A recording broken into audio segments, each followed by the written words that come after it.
If I could get our countdown for the live stream, I will.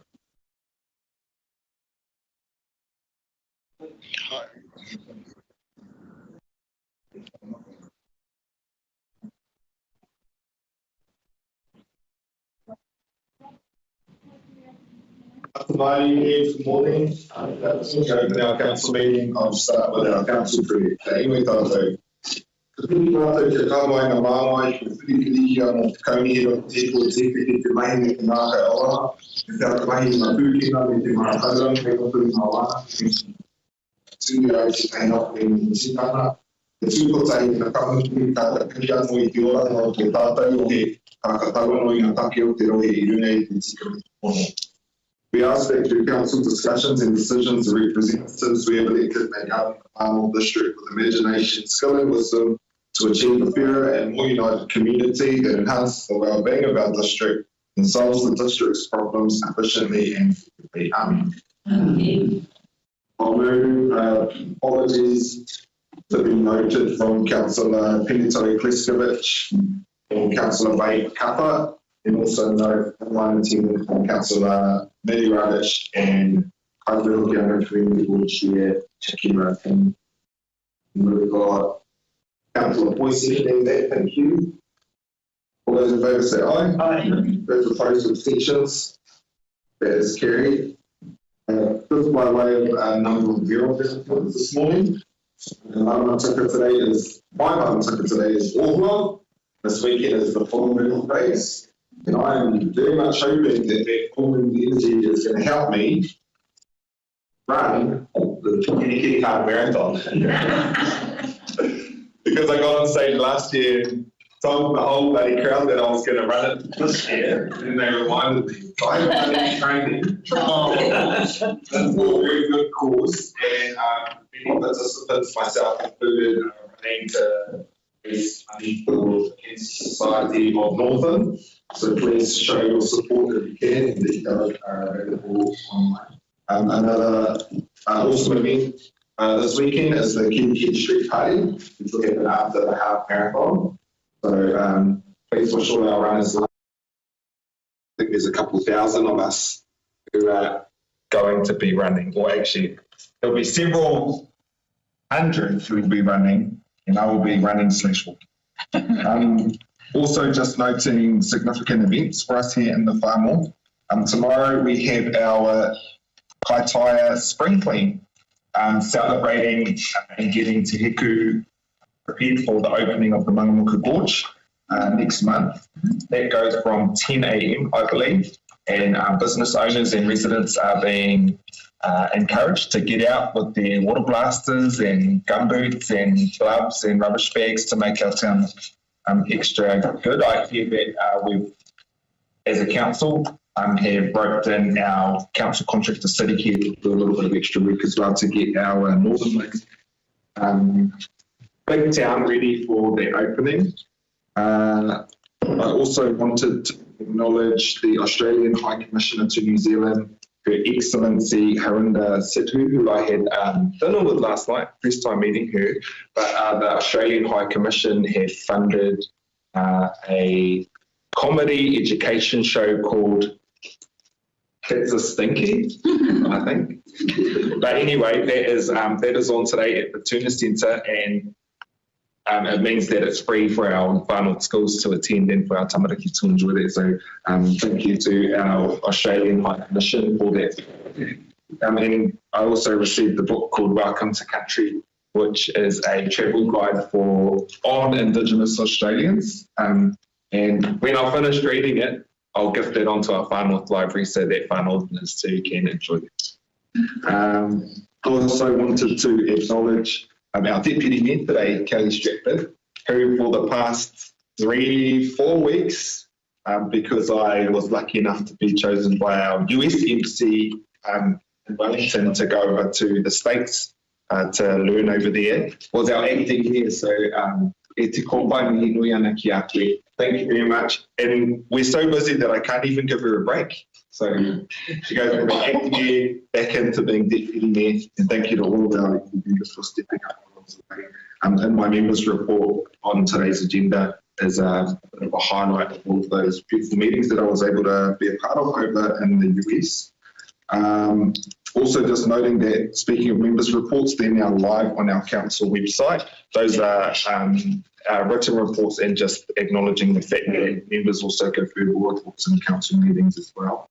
Also, I've got on my notes that our Te Kuaka Committee meeting held on the 31st of October, we received the final representation review, and that is available on our website, along with the legal opinion received from Simpson Greason from Taitoa that residents can check out. Finally, to close our mural announcements, I just want to acknowledge the passing of Tarabong Gillies, and also Far North local legend Doug Turner, and if we could just have a moment to acknowledge the residents.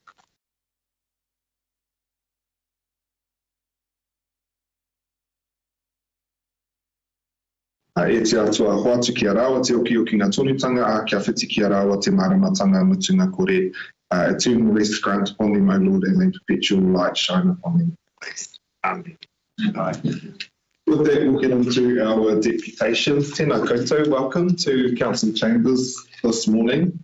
My first deputation I have on here is from the virtual, and it's from Asher Anderson and Zita Kovsanova. You can correct me with your name. Apologies, Zita, representing Transition Towns Bay of Islands Whanganui, speaking in relation to the use of chemical sprays in public places.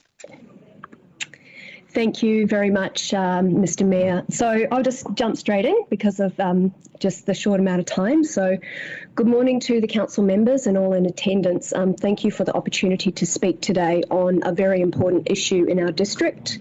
This is the ongoing use of chemical sprays in public places and the harm and problems that they create. My name's Asher Anderson, and I'm here as an advocate on behalf of a large group of concerned members of the public, including many parents with young children. And Zita, who also shares these concerns, will speak after me. The council's received many complaints over the years regarding spraying and its use of the chemical glyphosate for weed management, and these concerns have largely been ignored. Today we're here to ask that this change and that the council engage with communities to develop a non-toxic weed management policy. So to be clear about why we're asking for this change, here are some of the serious concerns related to glyphosate in particular. So this chemical has been found in many food products, including recently 20% of New Zealand's Manuka honey. Internationally, it's been found in beer, oats, wheat, potatoes, soy, canola, lentils, cereal, among other foods. It's been detected in rainfall in Canada, the USA and Argentina, and groundwater here in New Zealand. In 2015, the International Agency for Research on Cancer determined that it is a probable human carcinogen. A few of the documented health impacts include liver and kidney disease, endocrine and reproductive issues, metabolic syndrome, and according to a 2024 study, infertility in men. US courts have found direct links between glyphosate-based herbicide Roundup and non-Hodgkin's lymphoma. And Monsanto Bayer, the producer of this chemical, has paid out around $11 billion in lawsuits as of May 2022. A study from the University of Washington found that exposure to glyphosate increased a person's risk of non-Hodgkin's lymphoma by 41%. Our tamariki and mokopuna are especially susceptible to chemicals, and childhood cancer is on the increase.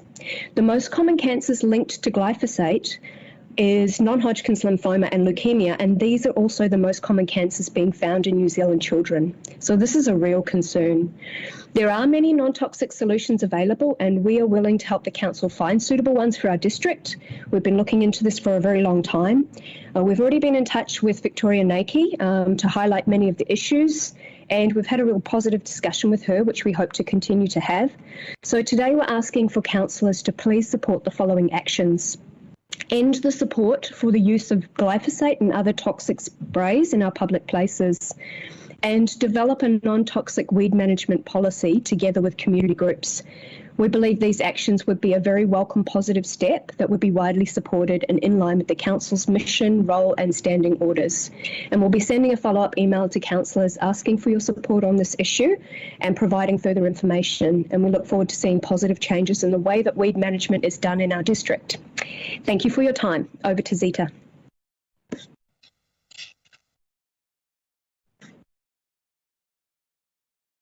You're on mute.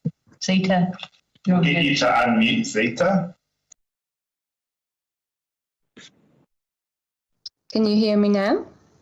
You can, Hello? thank you. Yeah? Okay, so I will read as well because I think I don't have that much time. Kia ora, everyone. I moved to New Zealand 6 years ago and I never thought I would be asking FNDC to protect the health of my children as well as others. I wasn't aware that New Zealand was and still is using toxic sprays in public areas without notifying people.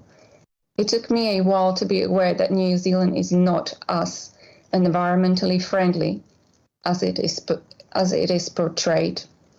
Last year, contractors were spraying with spray banned in Europe next to the Kirikiri kindergarten while children were playing outside. It happened again this year, exactly the same scenario. And so why is it okay to do it in New Zealand and not in Europe? EPA has not reviewed glyphosate in the last 50 years, and that is truly shocking as there is an endless amount of information on how harmful those sprays are. There are endocrine disruptors that have a negative impact on our health, especially children and pregnant women. Why so many children have allergies, sensitivities, neurological, developmental, chronic and immune conditions, as well as cancer? Parents who are aware of the impact that sprays have are trying to avoid public areas and they feel excluded. Children run barefooted, touch grass, then put hands in their mouth. So just imagine the amount of toxins they are exposed to if they are playing in the playground or areas that have been freshly sprayed. And many would not have any idea when the grass is sprayed. So there's no signage, there's no warnings. And this can really cause stress and anxiety for many people who are trying to avoid being exposed to toxins. We urge our council to start using non-toxic methods.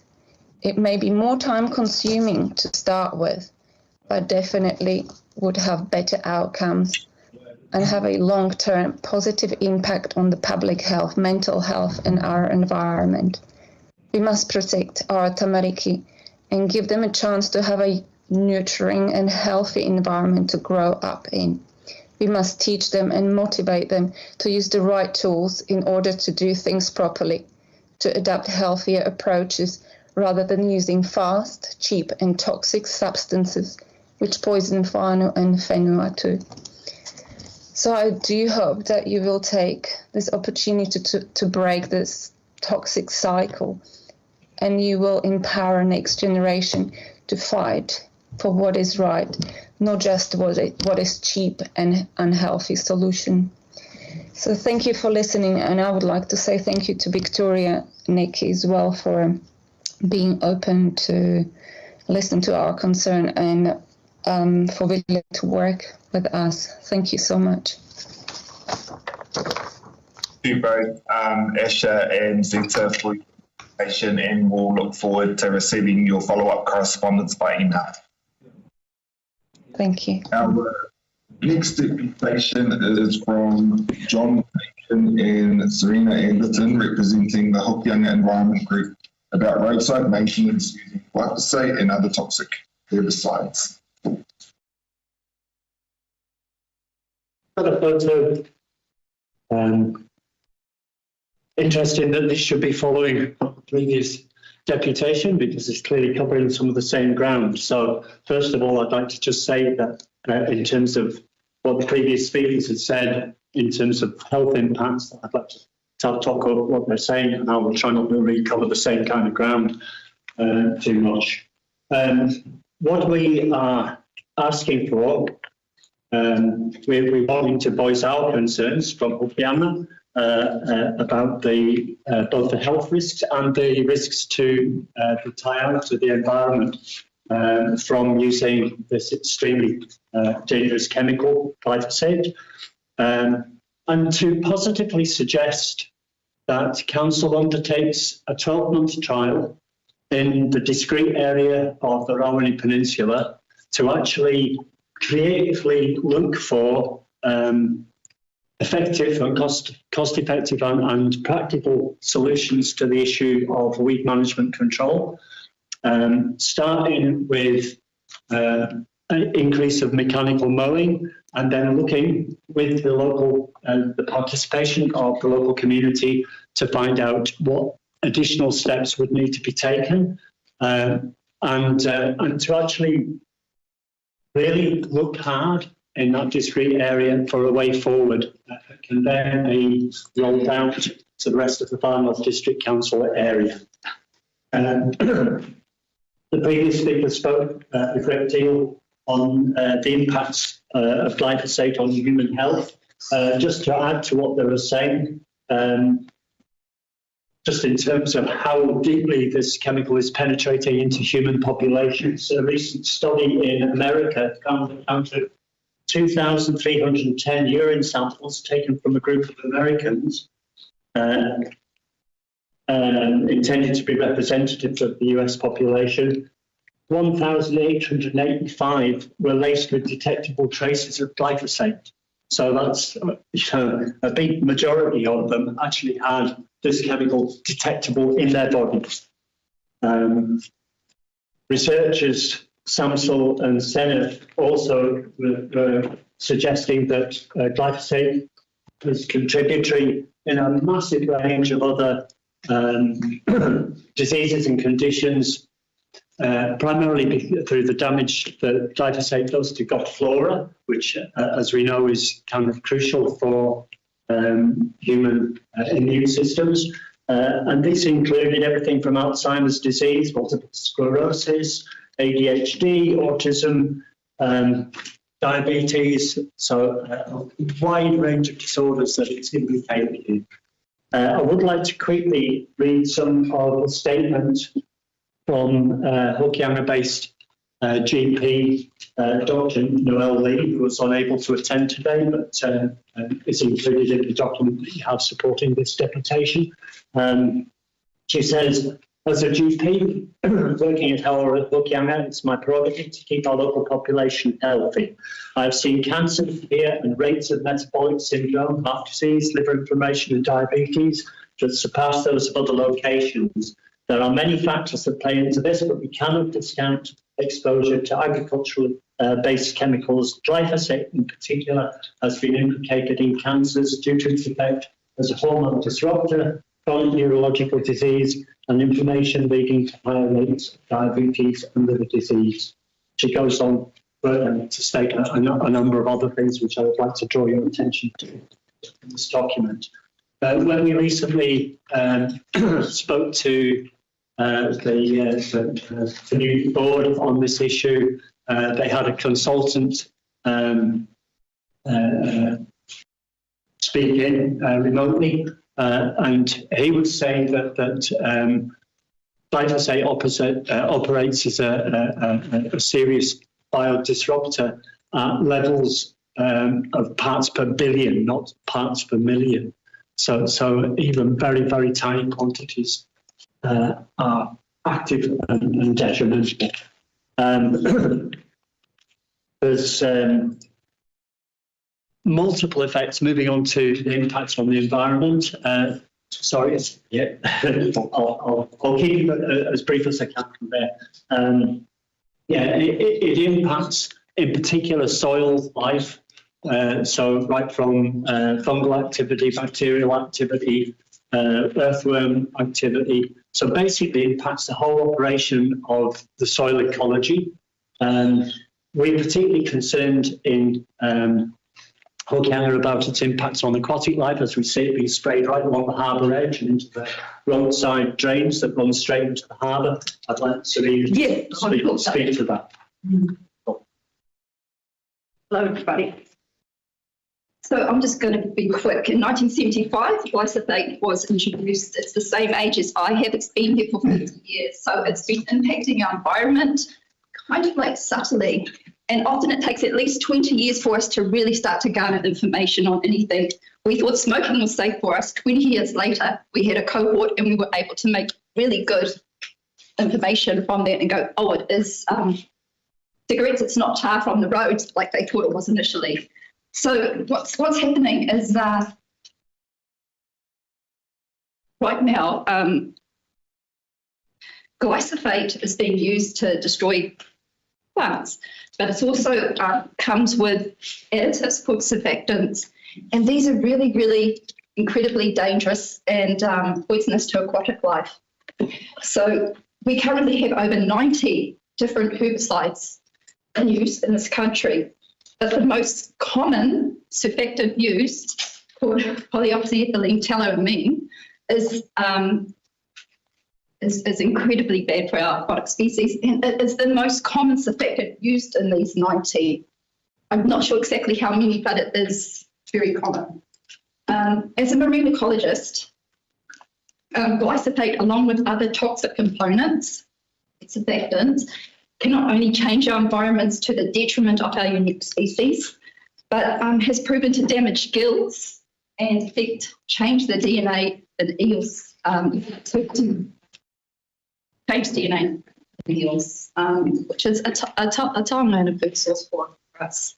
But also, it is meant to bind to soil, but it may still reach fresh water via runoff or drifting spray.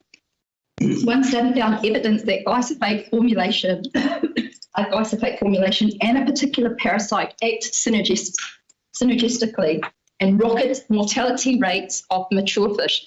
Glyphosate usually will knock out our baby fish, not the mature fish, but we found that when we had this parasite and the glyphosate together, it destroyed, like, significant destruction of this particular galaxid of ours, and our fish are already threatened. And it's been proven that it was glyphosate. The other thing is when we spray, we generally spray in spring, and this is when our little fish species, because they're tiny, they're very tiny, and people don't think that much of them, but they're amazing. It's when they're most susceptible, and that's when we deliver the loads. And so the reason why that's dangerous is because it coincides with the period of the little baby fish emerging, and you do know that our fish don't lay in the rivers, they lay along the grass banks. A full moon comes in, and our little whitebait, they lay in the Kaikuia, of all places, makes a wonderful place for them. And so we go and spray that. That's when we go into springtime, and that's when they're most susceptible. So we the next load of population to come in, or a recruitment, so that we have more next year, we go in and we like to smash them. And the other thing is, finally, the exposure to Roundup down-regulated the complement cascade. I know you guys are going, what hell is she going on about? But it's like you have a fire station and you have the alarm that tells the firemen to get out there and put the fire out. So fish have this, it's called the complement cascade, and it's your first defense against pathogens. Glyphosate turns off the C1 inhibitor, which is like the bell in the fire station that tells your system to gear up. We're being attacked by a pathogen. So it's there in the fish, ready to work, but it doesn't know to work when the pathogens come because of glyphosate. And that's all I want to tell you. There's a lot of really good new research out there, and it is showing that the stuff is also affecting our bees. They can't fly home when they touch glyphosate. They effectively, bee colonies, the most important thing for them is efficiency. And it's like going out and having coffee. Someone's spraying you with glyphosate and then you don't know which way to go home. Effectively, it does that to bees by affecting their gut bacteria. So it also affects our gut bacteria. Thank you. Thank you very much. Now we've gone over time for that, but same with the last group, I'll encourage you to reach out with further correspondence by email. I know there were a few questions, and I'm happy to see that facilitated electronically or in person. You're always welcome to make a meeting with any of us. Thank you very much, Serena and John, for your deputation to us.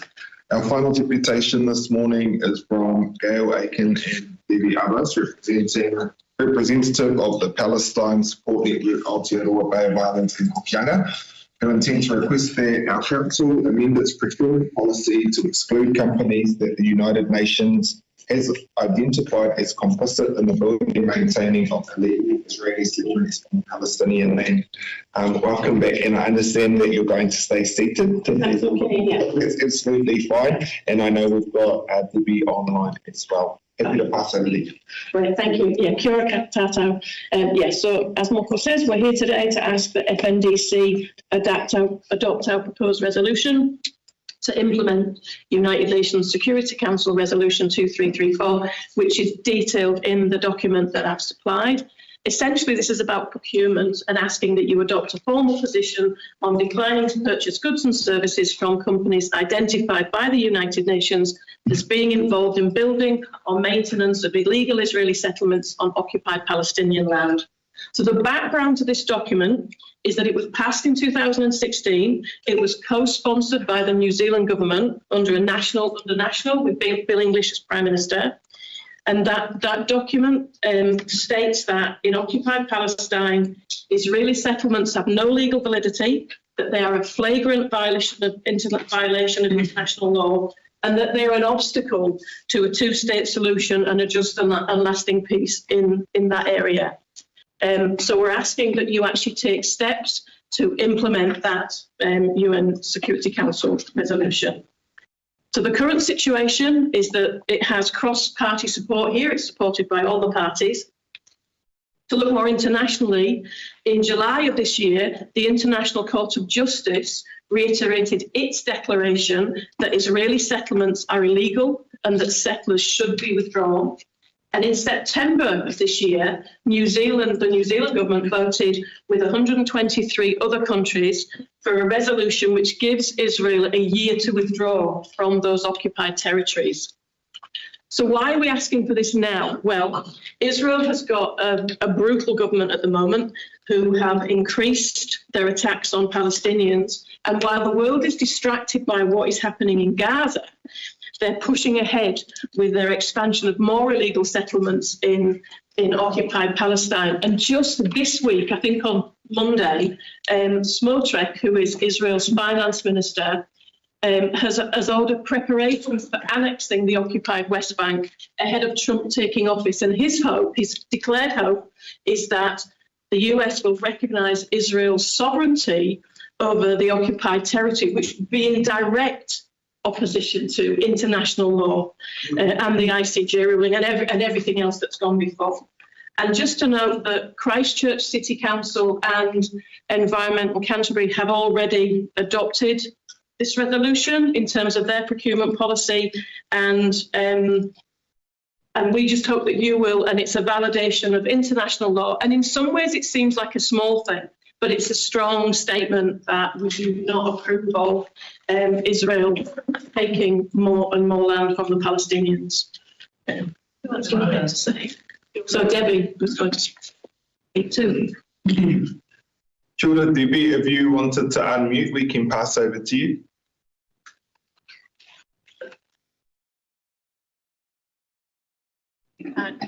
Can't hear you.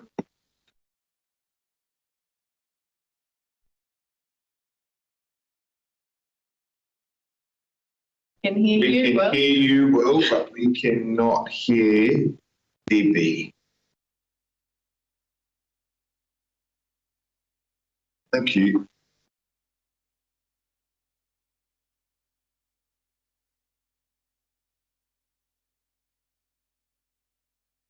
Hi. I mean, Debbie's intention, just to say, was to support what I was saying and to talk a bit more about the situation in occupied Palestine. Debbie is Palestinian. Yeah. Right.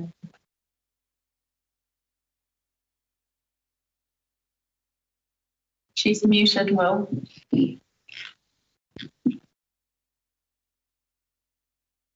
What we might do while we're trying to unmute is just see if they're Sure.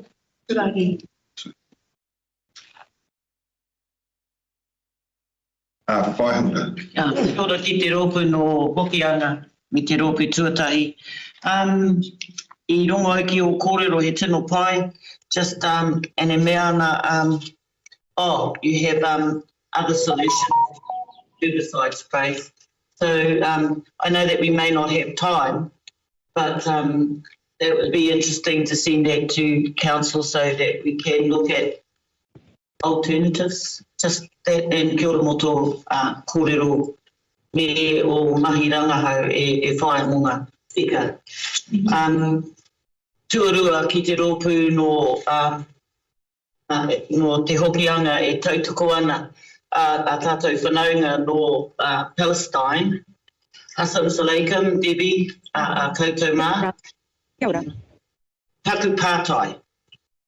Do we have a count on how many people have died in Palestine as a result of this, recent, this last 1 year campaign? Is that question directed at me? Sorry, if you would like to colleague. respond, Debbie, then we can pass over to you with the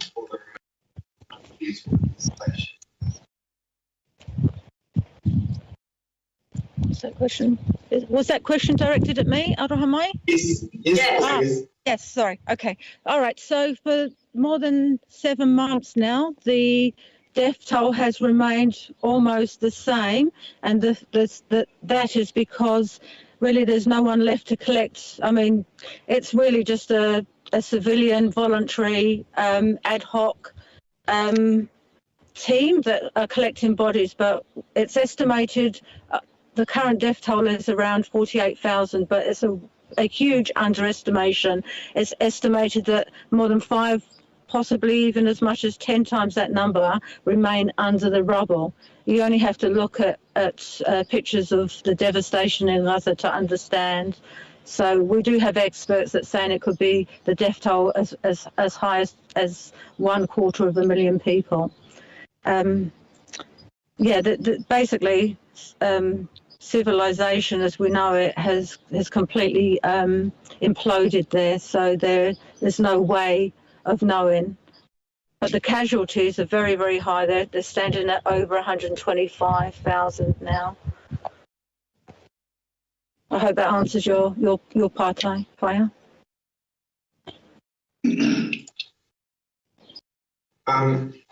Was there anything else you wanted to add with the remaining minute there?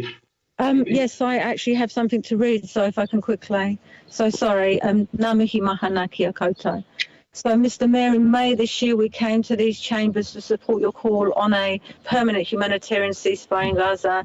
That day you stated, if our small voice can show the leadership of our nation they need to act, then I very much support it. So thank you for that. Mr. Mayor, councillors, if you vote in favour today of this Council's procurement policy to exclude companies involved in illegal Israeli settlements, then no government now or in the future can say that they didn't know. None will be able to feign ignorance of the deeply inhumane daily cruelty inflicted upon Palestinians under Israel's current illegal occupation. The reality is that at the heart of Israel's political doctrine, there is intent and ambition to complete the total subordination and dispossession of 7 million Palestinians living in the territories they illegally occupy. There is a name for this, and it's called ethnic cleansing, and that's not according to me, it's according to millions, including the special rapporteur invited to report on the situation, Francesca Albanese.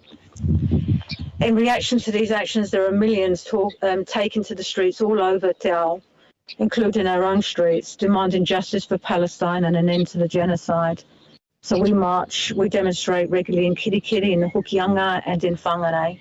Since at least October last year, if not before, Israel's stated aim is to completely eradicate Palestinian existence and to assert Jewish supremacy over the non-Jewish population living there. This is estimated to be 1/4 of the total population. We have seen this before, the same unjust dehumanisation and dispossession of our own tangata te whenua here in Aotearoa. So this issue is deeply personal. I'm currently sitting at Rangiriri Pā. We fought against the same in South Africa. This position we took then is now celebrated nationally as we have become, and has become one of our proudest moments in recent history. Yet when Palestinians suffer the same, our government are deeply complicit. We continue business as usual with a state and an ideology that consistently ignores repeated UN resolutions and long-standing, hard-fought for international humanitarian legal norms. As we debate this today, Palestinians in Gaza are being bombed daily with ordnance that exceeds 70,000 tonnes. This surpasses the bombing of London, Dresden and Hamburg combined during World War II. Gaza is defenceless. No place in that tiny 41-kilometre strip of land is safe. Israel bombs their tents, hospitals, schools and universities, their entire civilian infrastructure, everyone living there, including members of my own family. 70% of whom are children, are being denied all the means for sustaining life, safety, food, water, a home, hygiene, medical treatment for more than 13 months now. Now Israel is extending the same treatment to the population of South Lebanon. Well, who will be next? Iran, Jordan, Syria? What will be next? A global conflict, the devastation, the total destruction of our planet? Action or inaction is a choice. In the midst of the genocide in Palestine and our own national hikoi taking place, marching on Parliament right now, calling on mana motuhake, your decision here today speaks for all people in this rohe and will be on record forever. It will tell the world who we are and what we stand and fight for. Is it justice? Is it universal human rights? Legal protection and mana motuhake? All of us that have come here today advocate for a democratic state in Israel-Palestine where all can live in peace and prosperity free from any form of discrimination. We request from you as our representatives not to overlook this genocide, not to permit this genocide, not to promote or legalise this genocide. Do not reward or profit from this genocide. Do not persecute those who dare to call it for what it is, genocide and ethnic cleansing. History and our own mokopuna will judge us on what we decide today. Kia ora. Mō te wā. I'm sorry I ran over. Tēnā koe, Debbie, and thank you as well, Gail. Now we have run out of time, and we don't have anything on the table that we can actually vote on today. Now, similarly to our conversation at your national deputation, where we made our motion, my understanding is that we as a council, unlike other councils, we actually do not have a procurement policy that we could change through what has been requested. Yeah, we just follow the government procurement rules, but that we could operationalise what was being asked of. What we'll do is we'll go away and discuss with our staff what that actually looks like, and we'll come back to you and to actually all of our deputation givers today around the options that we have for us. Thank you very much to you all for taking the time to come to our council today. And we're incredibly elated and well thought through deputations. Kia ora mō tēnā. Kia ora koutou.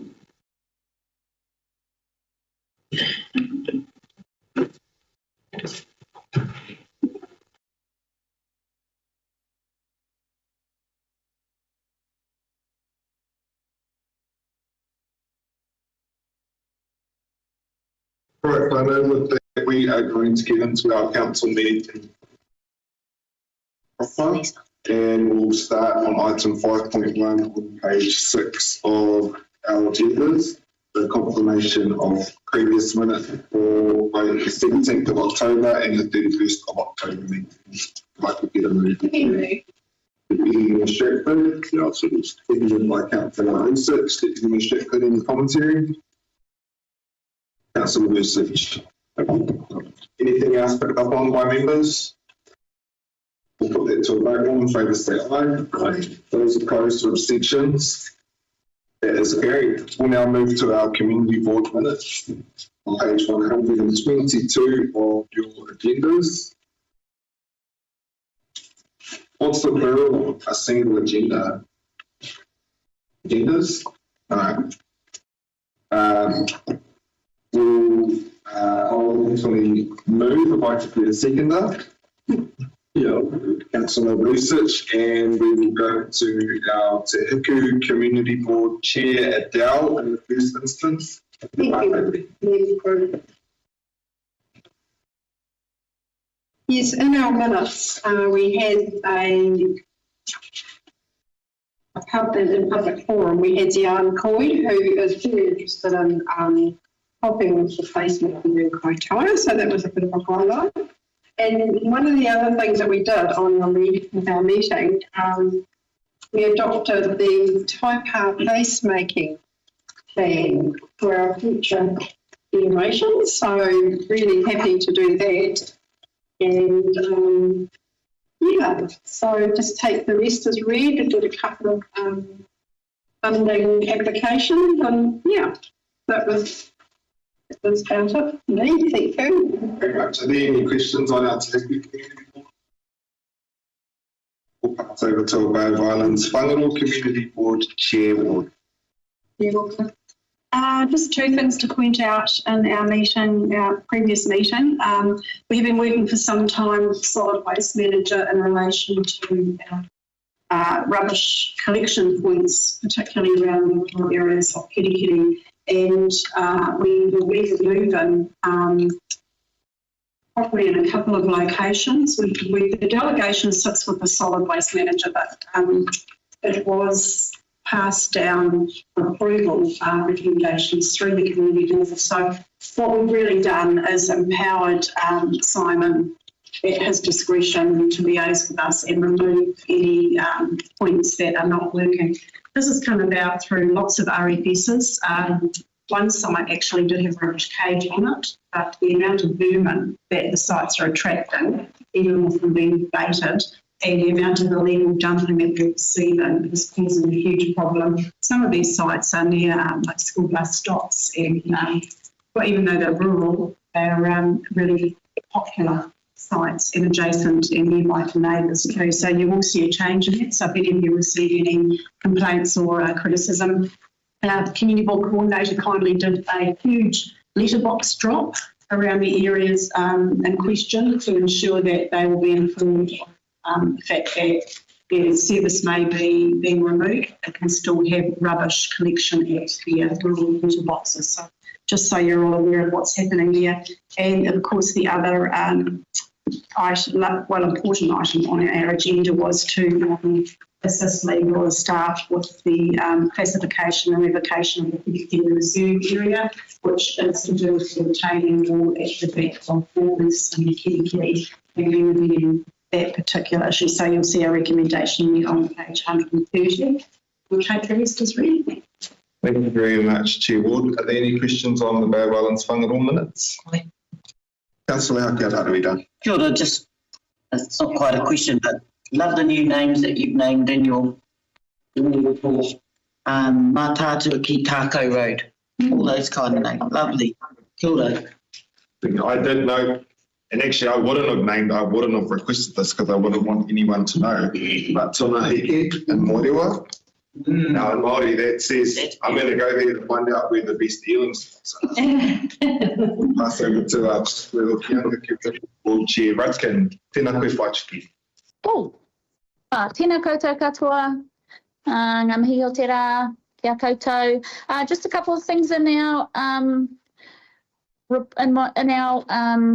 minutes to highlight was the approval of the initiation of public consultation on the granting of ground lease for One Recreation Road, Sportsville, known as Sportsville. So that process will commence. And also the approval of the memorial plaque for Laurie Byers in memory of Laurie Byers.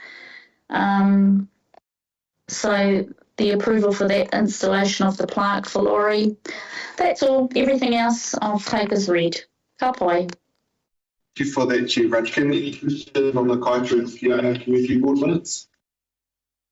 All right, I will go to Councillor Lucic as seconder. If there's any other additional commentary? Thank you. We will move that. All those in favour say aye. Aye. Those opposed, abstentions.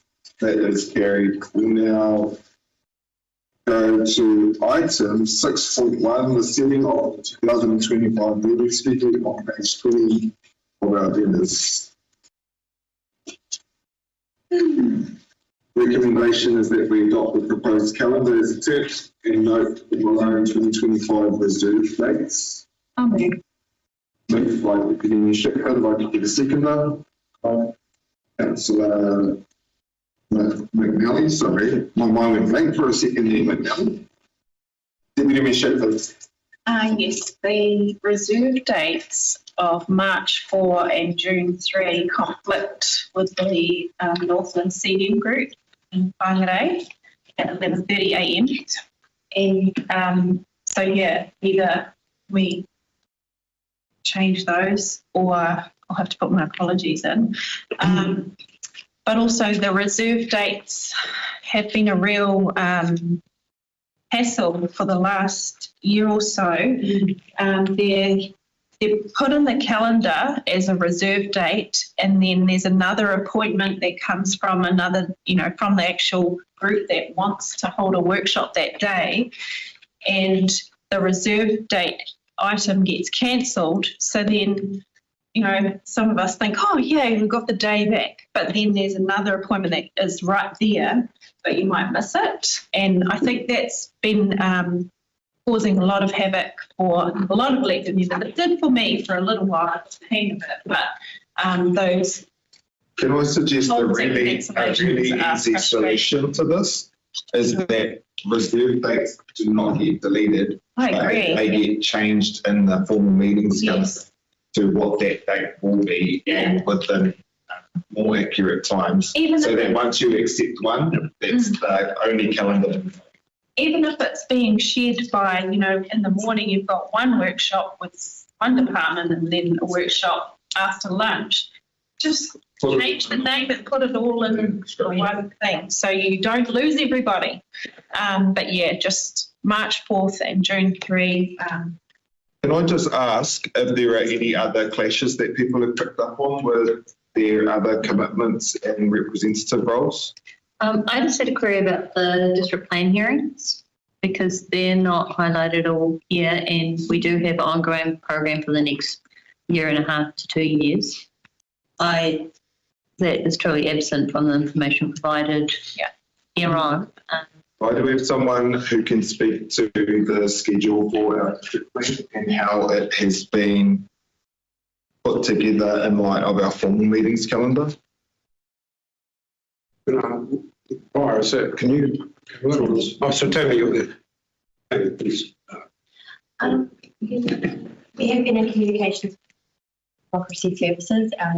Our hearing schedule has been set now earlier this year, so it is available to see what our commitments in terms of the schedule are. And it's not going to be, because our formal meetings calendar should take precedence over anything.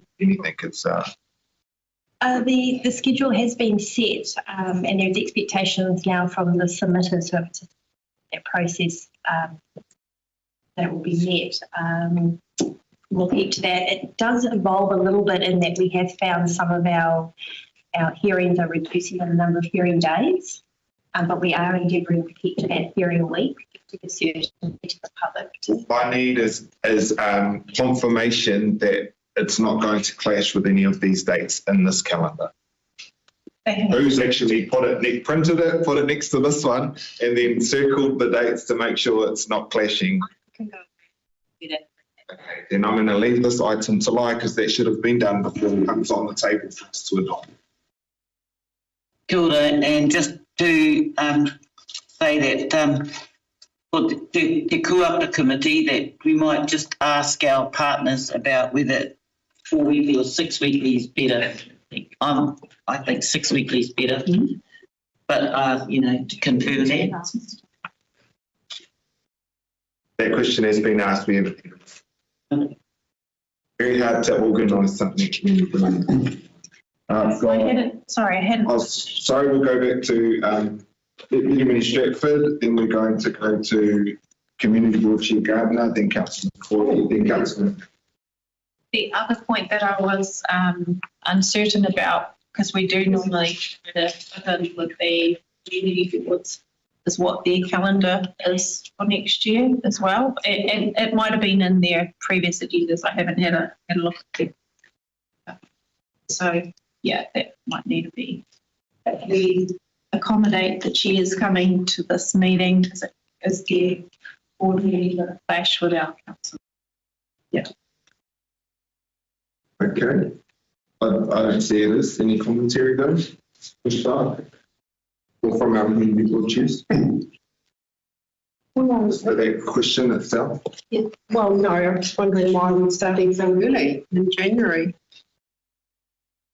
Yeah, that's the wrong date. Through the mayor, we have had conversations with each of our community boards around whether or not they want to continue to their current schedules, but we've got reports coming to their next meetings to get them to adopt their next year. So it's an ongoing conversation. Can I, in the interest of time for this meeting, I'm going to move that we leave this to lie. I'll second. Seconded by the Deputy Mayor. Okay. So that all of these conversations we're trying to sort out our calendar and our meeting can happen, and then the calendar can come to us at our December meeting to actually adopt. And I would expect to see the March 4th and June 3rd reserve dates removed from that, so that both the Deputy Mayor and myself can attend the Civil Defence Emergency Management Committee meetings. And what we'll do is we'll have a proper discussion with everyone, including our district plan team, so that the calendar that comes back to us in December is the set one, and we're not answering questions and trying to figure it out on the day at the table. Okay? Just, right. So just another point, and I won't be surprised to yourself and staff. I'll make a request to have one meeting in Te Huku for the next year. We are hoping to come up to Te Huku to finish the year off this year, and I will also support that. All those in favour of leaving it to lie, say aye. Aye. Those opposed to extensions, that's carried. We'll now go to item 6.2, review of our community grants policy, which is on page 27.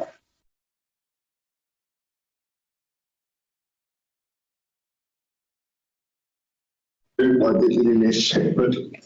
Seconded by Councillor Howard. Same. Can't vote. Put it to the vote. Any other, no one else is going to Councillor Court. I just got one comment in relation to page 47, section 1, general number 8, where it reads, "A proposal creates new council package with ongoing consideration costs. The grant approval is subject to the council budget holder agreeing in writing to fund these ongoing costs." I just wondered about what the process is to check back in with elected members who ultimately have to sit here and strike the rates. And I can imagine that in the main these would be very small projects, but the accumulation of a lot of very small projects which have a profound impact on things such as our community services contract or mowing and weed spraying and things like that. So I just wanted to check in if everybody was comfortable with that clause, or whether there needed to be an addendum there that had to align with an annual plan decision of council. Very good question. Do we have any staff commentary around around policy section 1.8 and it going to a council budget holder, and how we ensure that we are kept informed of 100 million little things which in our current grants fund and then up to, is it $250,000? No commentary? Then for me, I am comfortable in knowing that exists and also knowing that we have community councillors on our community boards to be that kind of a link. What I don't want to see happen is that it then we add extra layer of process for it formally coming to us. So how can we capture being kept in the know and knowing that we're not going to suddenly come up to our annual plan workshop and then we've got an extra $1 million in OPEX that we've got that we are kind of blindsided to. How do we capture that? I don't have the answer, other than leaving this to lie on the table too. We have workshop, but Chair Ward. thank you, Member, and thank you, Councillor Court, for raising that. Yes, I had just several things really to query. On page 47, under that same policies, number 11, that the applications in excess of $3,000 will require the applicant to come to the Community Board. I understood this is at the discretion of the chair anyway, because we often don't have regular funders come and speak, like for Christmas parades every year unless they're doing something different. This is we have in our policy a one-off grant for an event or maybe $5,000, so we don't expect them to all come from each community every year and speak to us unless it's something outside the square. So just at the discretion of the chair, put in there. The other thing over the page on page 48, 14F. Did we get that captured then at the discretion of the chair? Like better. Which? Policy section 111 at the discretion of the chair. And under 14F, just a query around in the project reports, we asked the recipient how they acknowledge the funding received to the wider community. I would like added there and community boards. We are always looking for recognition, particularly with events. Sometimes we give substantial contributions out of our community grant funds to community events, and we struggle to even find our logo, which, as we know, differs from council's logo, and recognition at events, especially when there's substantial sponsors and supporters. So we'd just like that acknowledged. We've seen too much of this, so we just put it on Facebook. No, we want a council presence and a community board presence at the event, be it an event or a a project or something that we are supporting. I feel that we need to really up our community presence in the public sector. And finally, on page 49, under section 3. If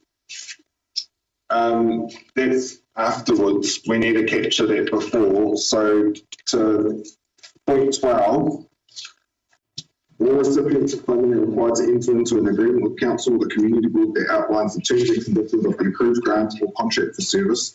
Funds will not be provided until both parties have signed the agreement. And a sentence in there about our comms team need to do up one of those packages with how you utilise our different logos so that it's sent with the confirmation to the successful funder to put on their comms. So there's something else for you guys to word up. I don't know. Some will be that is already happening. They do receive the logos and the information. It's just we want. Oh no! Well, no, it's not happening because even our sports hub down here, they've like Photoshop, they've screenshotted and cropped just off our website our council logo to print off. So we're obviously not providing a high-res JPEG of our council logos or community to successful funding applications for them to utilise those. So we put it in this so that it does happen. That can be put into the terms and conditions, And that policy statement number 12 means that the applicant will need to adhere to those terms and conditions. So we wouldn't need to put every little. So all of these notes we're picking up, you can ensure they're in the terms and conditions. That's correct. Yes. GGs are noting these, and I would expect you're also noting all of these. Yes. They'll be captured in the terms. Yes, absolutely. Thanks. And the final one is around the new private place fund. Number one, the policy on page 49. We had quite a debate around using the words whānau whenua, as did I note the other two boards. And we weren't really very happy with that being included. Should be more kapu iwi is what came out of discussion at our board level. And I note that is also in the definitions on page 46. So just, we involve our local kapu in all our private place projects and placemaking, and we ask them to go away and consult with themselves all throughout the country. I don't really believe. When I read this, and it's no, I'm neither here nor there, but when I read this, this is one of those things that we put in there so that we are not having reactive firefights when something's going on and community event actually haven't followed, what you'd think would be a proper process. So by putting it in there, it's to try and capture that. But if that's inappropriate in the way that it's wording, I'm not here nor there to remove it. Thank you. Yeah, noted. Thank you for that. I've got Chair Gardner. Oh, no, we did workshop this quite extensively, and so we did have some words taken out and put on. It's all fairly, and just how Belinda's about the so. Jane, you. I was going to say, Lizzie, if we talk to through the chair, there was some conversations about the use of the word tangata whenua, but I got advice from an article routine, and they advised me that tangata whenua was the right term to use, and the definition comes from the RMA definition of tangata whenua. All right, I've got Councillor McNally, then Councillor Foy. Yeah, just in relation to the cost. I'll come back to some of the things that we talked about, but what's required by the applicant for a funding application? Do we have a specific thing? And if we do, can you have it cover off the following? Under 47, policy 7, it refers to an applicant was running a project on council owned that council approves of the project. That's the first one. 8, it's about council assets with an ongoing operational costs. Agree the budget holder agreed in writing to fund these costs.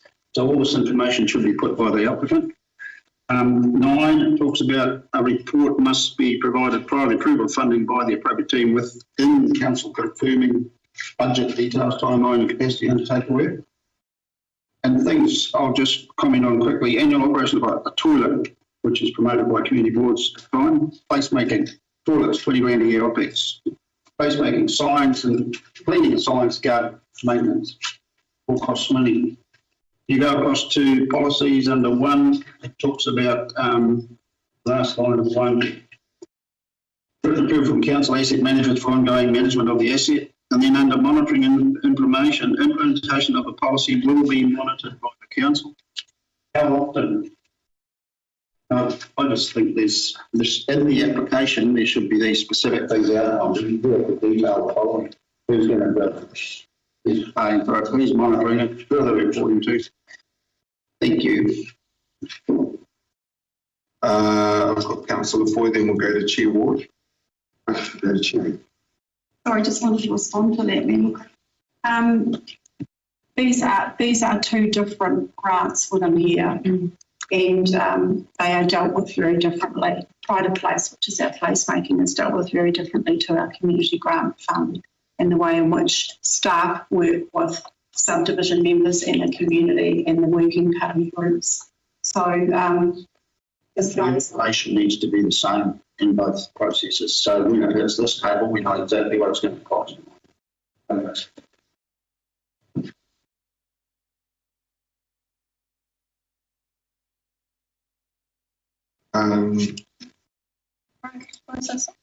No, Councillor Hauki and Harawira.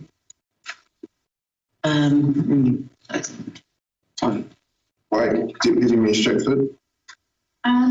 You know, I'm happy with the policy mostly, but thank you, Councillor McNally and Councillor Court for raising those concerns about, you know, the impacts on council's budget when there are assets funded by community.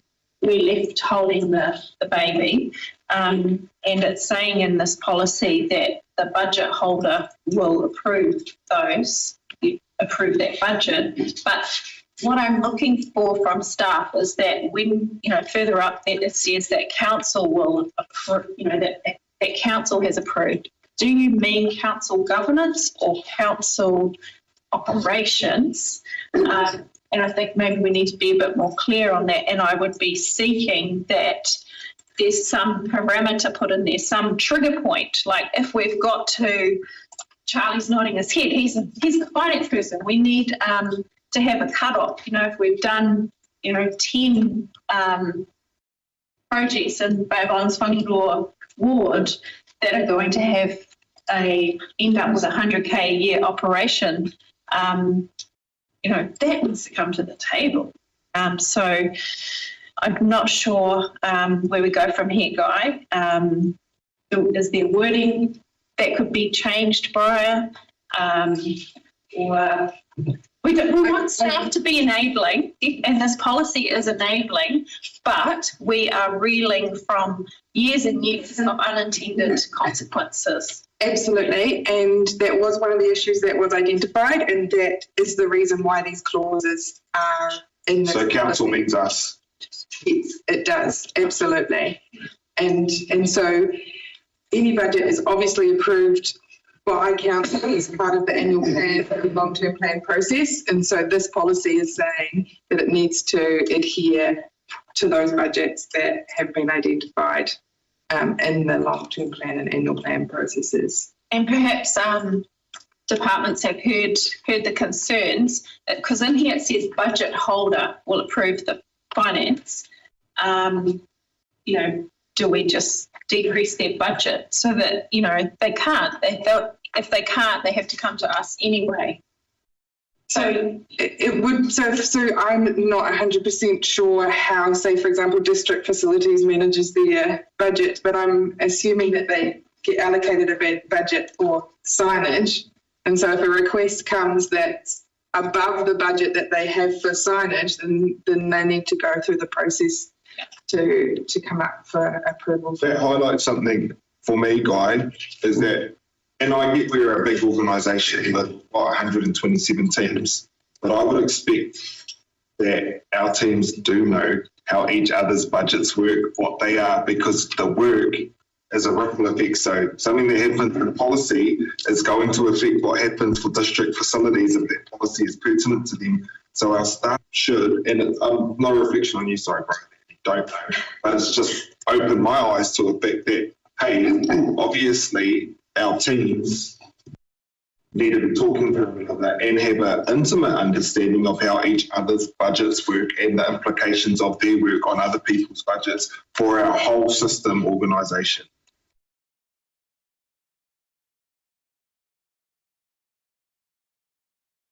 Right, well, with that, we will put it to a vote. All those in favour say aye. Aye. Aye. Those opposed? And abstentions? That is carried. We now go to our review of our development contributions policy. Sorry, was that Lizzie's first report? Congratulations, Lizzie. I just noticed your name. And we'll go to item 6.3 on page 50. Review of development contributions policy, which I'll move if I can get a seconder. Councillor Boyd. The recommendation is that we note the development contribution policy has been reviewed and approved to develop a new policy by September 2025. My question for staff, because I'm potentially going to change the wording of this, is the report highlights that Paikuhi, Kawakawa and Kirikiri are ready to go. We know the known. But the Kaitai and Doubtless Bay, we don't know. So how can I change this so that we approve to expedite and have a development contributions policy for Kaikohe, Kawakawa and Kirikiri so that we can start having developers contribute to what we need to have to service our communities. Right now, we know the information and leave it up to the information being sorted for our other communities before we bring them online. No commentary from staff around what I want to achieve.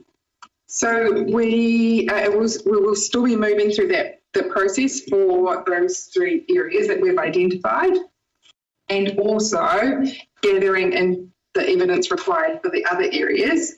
So the amount of time that it's required is based on those 3 areas to create the initial schedule, and then as we get more information, we can add these other areas to the schedule. So the timeline is based on those 3 areas, and then the conversations that need to be had with elected members at the upcoming workshops that are scheduled for March to identify those areas of benefits and how the DC policy is going to work and all of those bits. So the information that we don't have about the other areas is not delaying the process, is what I'm trying to say. So what is, because I see this approved to develop a new DC policy by September, then we develop it, then on the 30th of September, you're going to bring the policy to us to agree to go out for consultation on.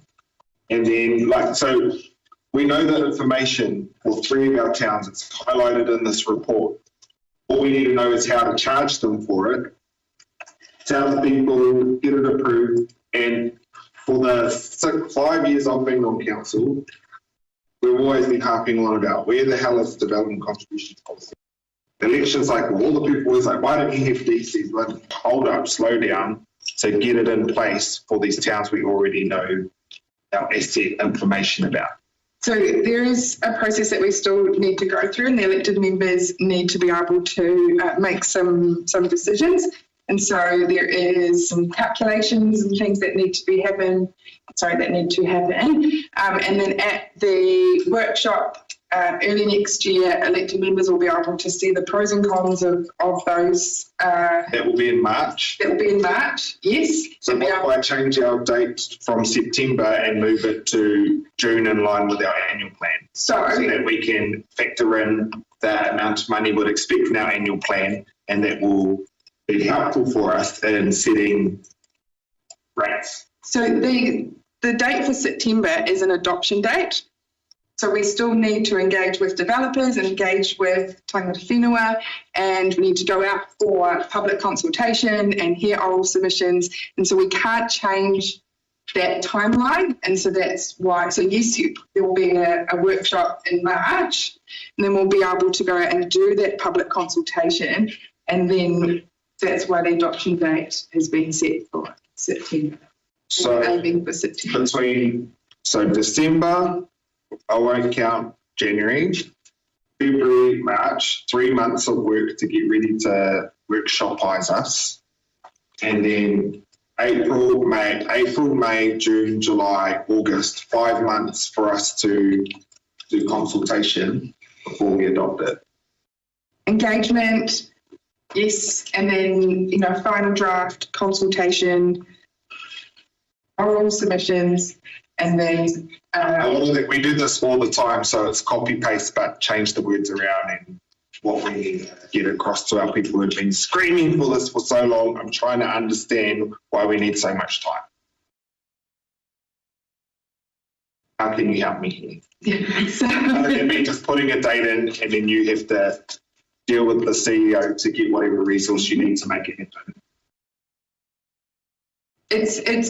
it is complex, and it's complex booking in those, community workshops and those time to be able to make sure that we've done that engagement. And we know that that's the amount of time it generally takes. So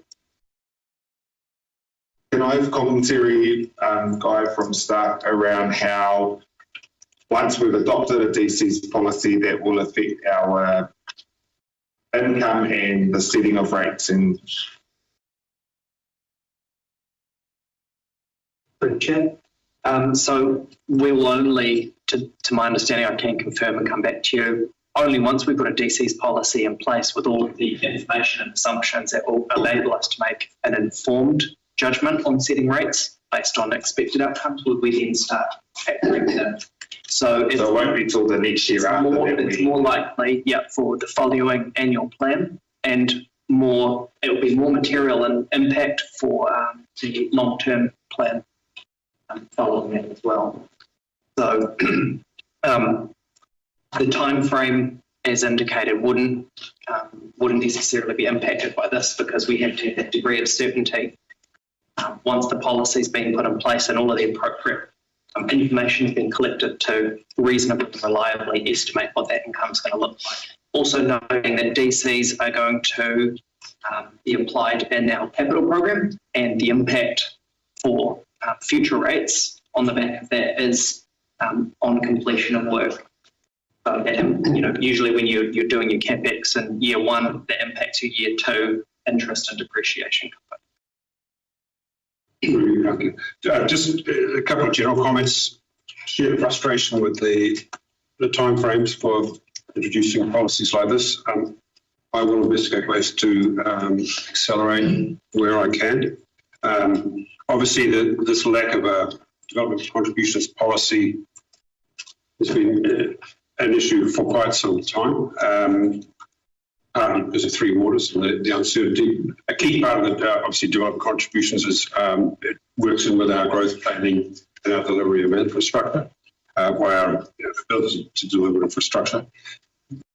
Another big issue that is sort of running in parallel with this policy development is actually our water service delivery plan, which is due for September next year. So I agree we should try and accelerate this policy, if at all possible, and I'll talk to the staff about that. But it also, in terms of predicting how that impacts our revenue models, etc., it's going to we kind of need to develop our growth planning at the same time. So I think Charlie's comments are quite fair in terms of it's the coming years where this will take shape and give us better ability to plan.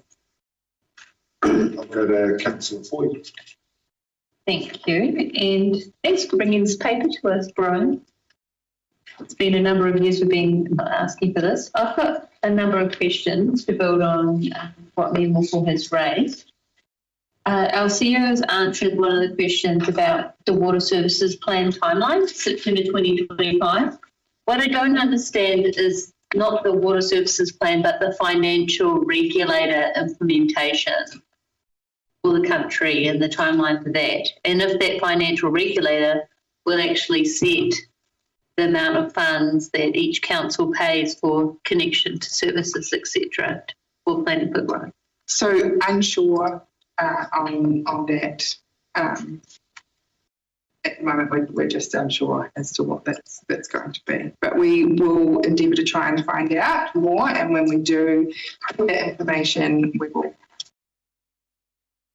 So that was one of my concerns about us doing a work program, and potentially the government's already doing its own work program that will nationally set a rate for connections to Three Water through that regulator. But in that uncertainty, I think that it's better to do something than nothing. So I think that it is a good step, as our Mayor has highlighted, to have experience on this long outstanding matter. So the other aspect that I want to ask about, and it's on page 63, report, it talks about essentially planning for growth. So it highlights there that the district plan is an example of how to obtain information about planning for growth. And we do have our asset management information from our three waters and roading. But what I don't understand is what Vita did and how much we have to pay them in order, and what their timelines are in order to get their asset management information. And it's done as highlighted for Haukawa, Paikuri, it's great that we've got the staff doing it through Vita, but how much does it cost? How long does it take? And as Almi has highlighted, can we add on those other aspects without having to do a district-wide spatial plan? I think Councillor Foy highlighted one of the challenges, not linking it to a spatial plan is difficult. Potentially looking at, because you're looking at growth. And one of the benefits of when you do a spatial plan, you're actually looking at your 30-year growth, and that determines what infrastructure you need to support that.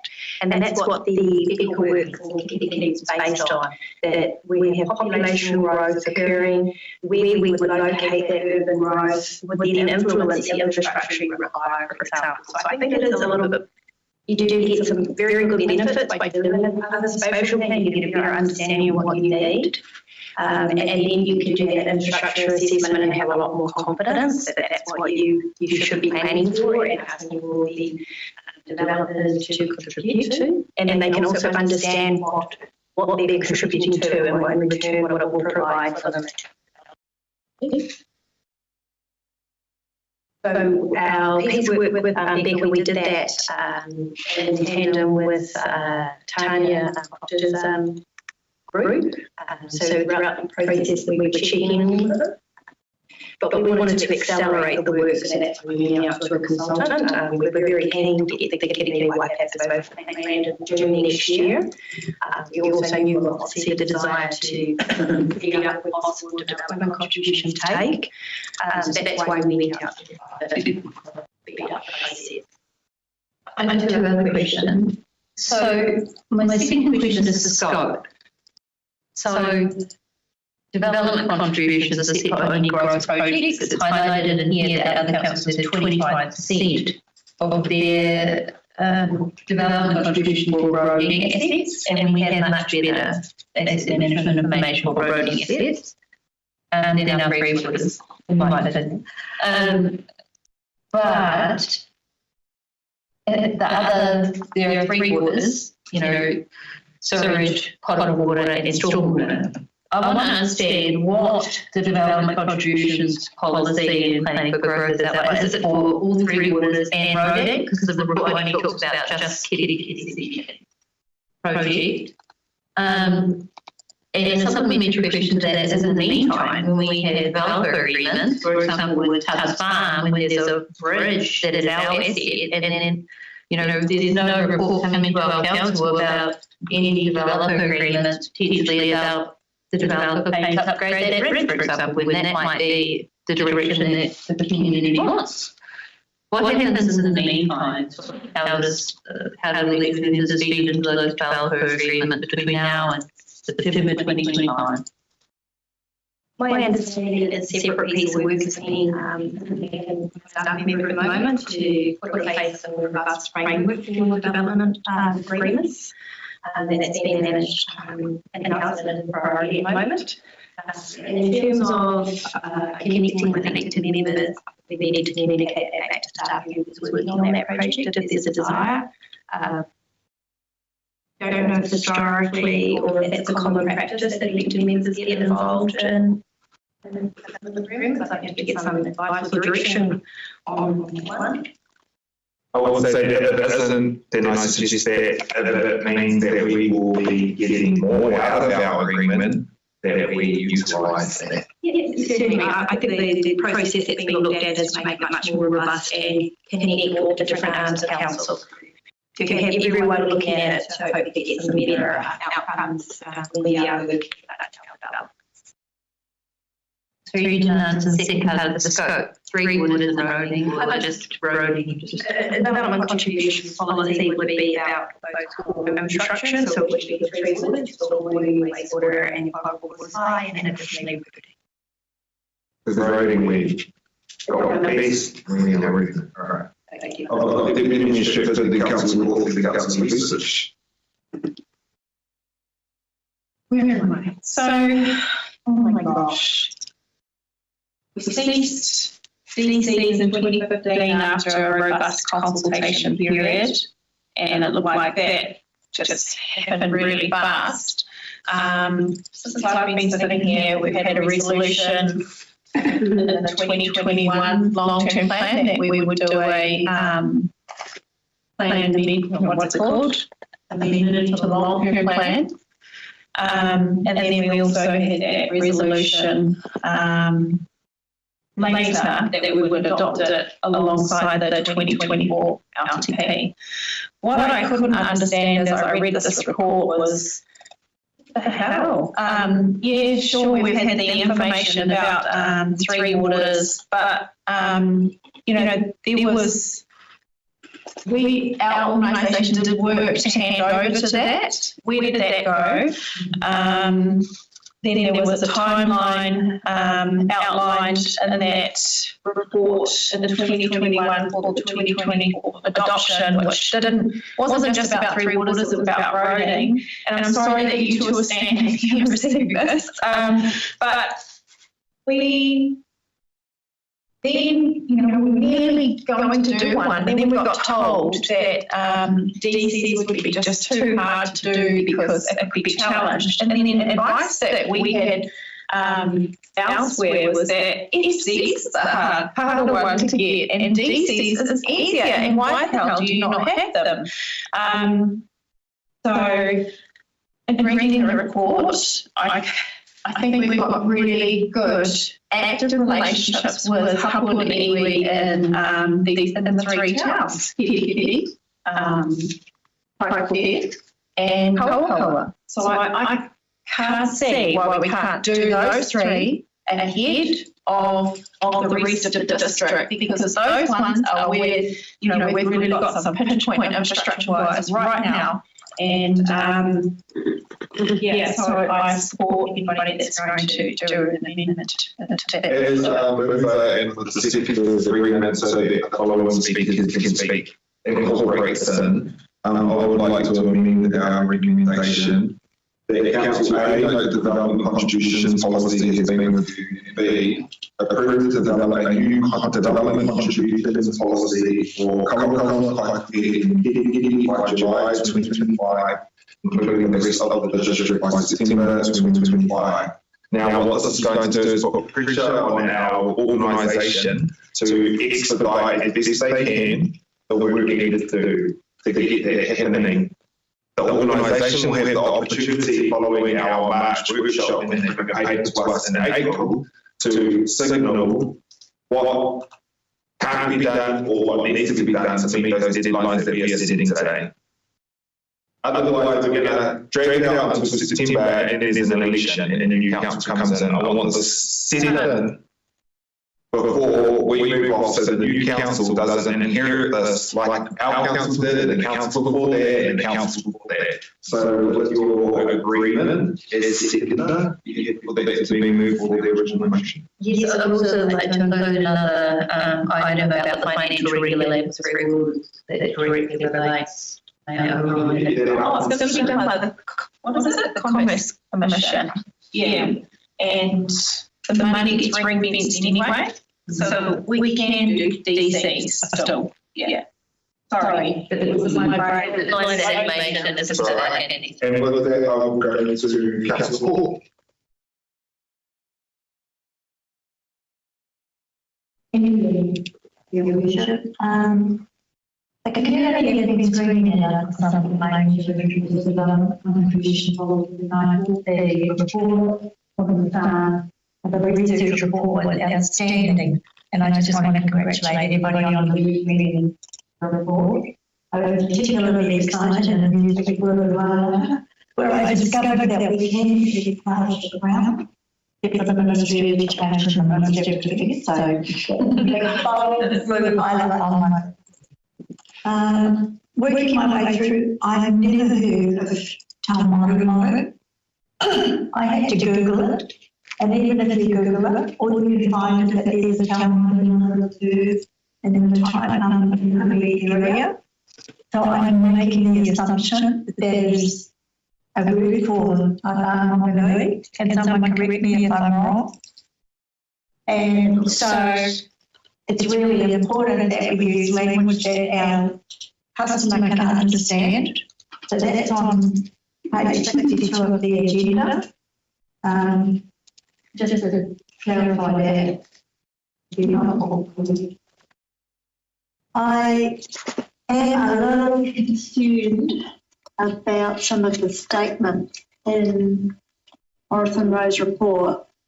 On page 70, they state the benefits of preparing a development contributions policy for three border assets are marginal and primarily relate to the political uncertainty that reform will proceed. So this goes directly to the heart of Councillor Toy's question. And then again on page 74, in summary, if Three Waters reform is to proceed, then there is very little benefit in preparing a new development contributions policy for Three Water assets alone. If we take those out of the conversation and only read our project in here, and it seems like a lot of work for something that might not pass go, might not reach $100. So I'm a little bit concerned about that, and I just like some feedback from my colleagues on that. I'm also concerned by the amendment. I think that is an impossibly timeline. I've been through the development of a policy before. They are challenged by developers who don't want to pay. They will require robust data to defend what we're going to do. And it's clear from this report that we're not quite there yet. So there's a lot of work for Brian and her team to do. And there are statutory timelines that we have to go through. And while I understand your drive on there, Moko, to get this done faster and before the election, I don't want to see us in a situation where we set ourselves up to fail. We end up in court, we're challenged, and the whole lot is thrown out. So just some feedback on staff, whether I think there are any fatal fatal fish hooks in the timeline. Thank you. Thank you. First of all, the first of your what you were saying, the gap analysis was completed in September 2023. Prior to the Three Waters legislation coming in and then being repealed. And so those concerns are no longer applicable. So we weren't able to collect development contributions at the beginning of this year. And so we would have only been able to potentially collect development contributions on one roading project. But now that the Three Waters legislation has been repealed, then those concerns are no longer I understand what you're saying. I don't mean to be rude and interrupt, but we also have local waters done well on the table now, the replacement model. So it's not entirely chucking the baby out with the bathwater. No, but the current Local Government Act allows us to collect development contributions, whereas in February it did not. So where we currently stand, we have the legal ability to collect development contributions for Three Waters assets. So can I rephrase the we have yet to make a decision on which of the 5 models we're going to go with. So if we went with a regional model, what is the risk? With regards to development contributions, I'm not sure.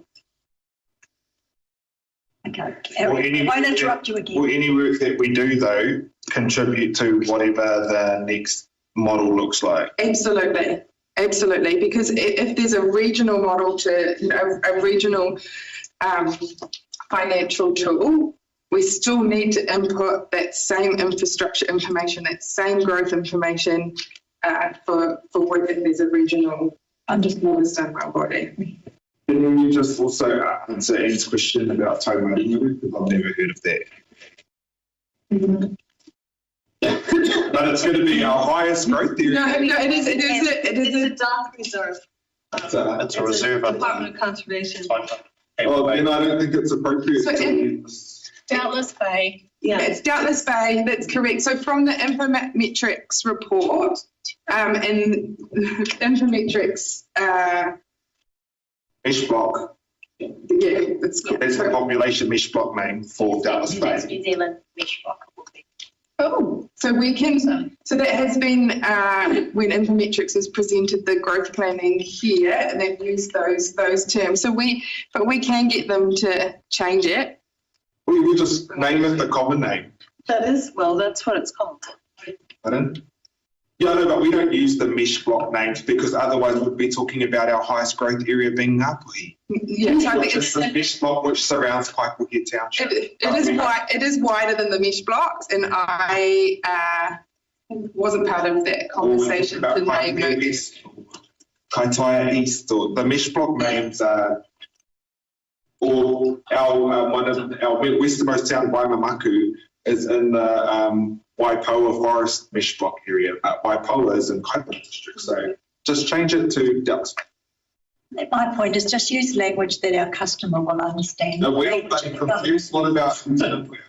I'm sorry, I do have Councillor Vusic, then Councillor Howard, Councillor. Thank you. And then we have a break. You've got a lot to be concerned about. But just on the comments being made, I support this, and it's really long overdue. I like most of the comments of why haven't we got the development contribution. So it is growth related, and I understand, but that's not an issue, and I do think we can defend it quite well, provided we have good asset information, and I understand we do. So let's move quickly, and I think we can. I'm happy about the stretch there, and I'm sure that Guy will talk to you if we need to revisit it. But correct me if I'm wrong here. So a new subdivision comes along. Hopefully it's not out of zone, it's in zone. So that might be something to ask. And there's going to be a storm water, there's going to be general water, as Tammy mentioned. Let's put that away. And potable water impact, and also roading. Now that developer will do everything. You build those internal roads, you put the footpaths in, you provide water connections in, power and everything else. That's part of what they actually currently pay. And that's good, but it's going to have an impact on the infrastructure in those 4 areas, which I just related, including roading that increases in extra traffic. Now, none of those things that I can see there that we listed are too difficult to actually present a solid case. I know the developers could challenge it and say, why am I paying for this road over here, which is, and yet I'm doing my development here. I think in terms of the traffic volumes and the modelling, all that would actually give you a solid case. And so that's why I think we can do it and support it. Thank you, Councillor Vusic. We go to Councillor Haukiad. How do we do? Sorry, Te Hiku's included in this. You mentioned only 3 areas, and high growth is expected in Te Hiku outside of Taumarumari. Te Paki, Kaitaia, Harimara, They will be included, but we don't have enough information yet to be able to charge people on how much money they need to contribute. But wouldn't you want to just make it an inclusive thing so that when it happens, it's there rather than... Then we can't start collecting money on the areas we do know, so we're going to lose out. So it's moving fast for what we do know. Okay, that's what I'd raise it. I think it should be included a couple. And we develop agreements between now and then. Yeah. Start Councillor McNally. Yeah, on page 50 it talks about the backgrounds, and I think that there policy must be reviewed at least once every 3 years. That's what there was someone.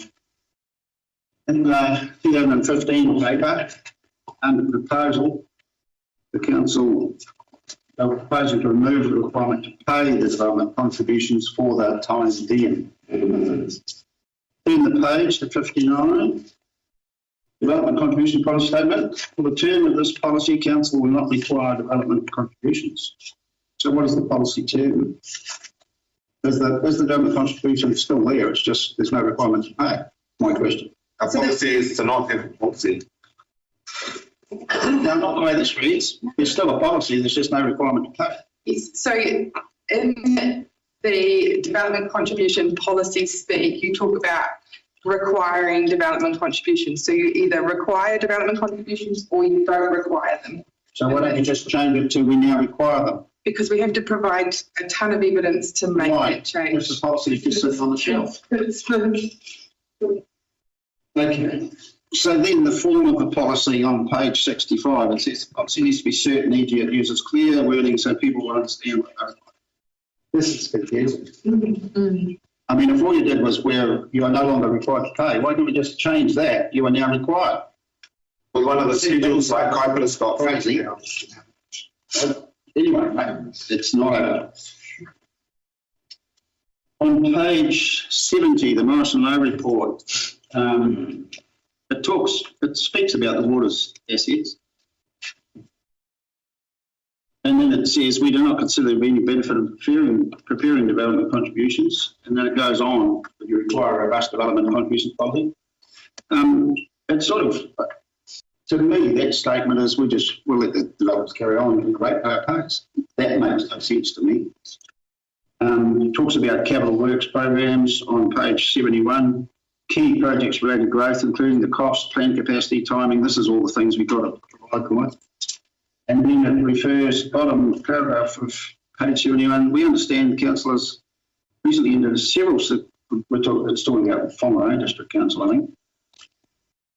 It's us, entered several successful development agreements for large-scale development in the district. So why do we need to change anything if that's working?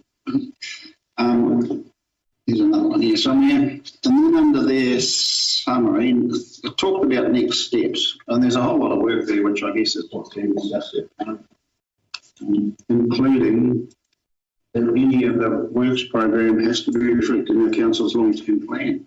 And we've got the long-term plan, right? Given it's only a 3-year model. Now, there's a few things here. I just think there's some big gaps in this whole thing. And then go back to page 51, it talks about financial contributions, which sound pretty easy to do under the Resource Management Act.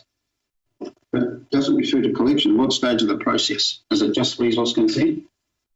You then heard about building consent?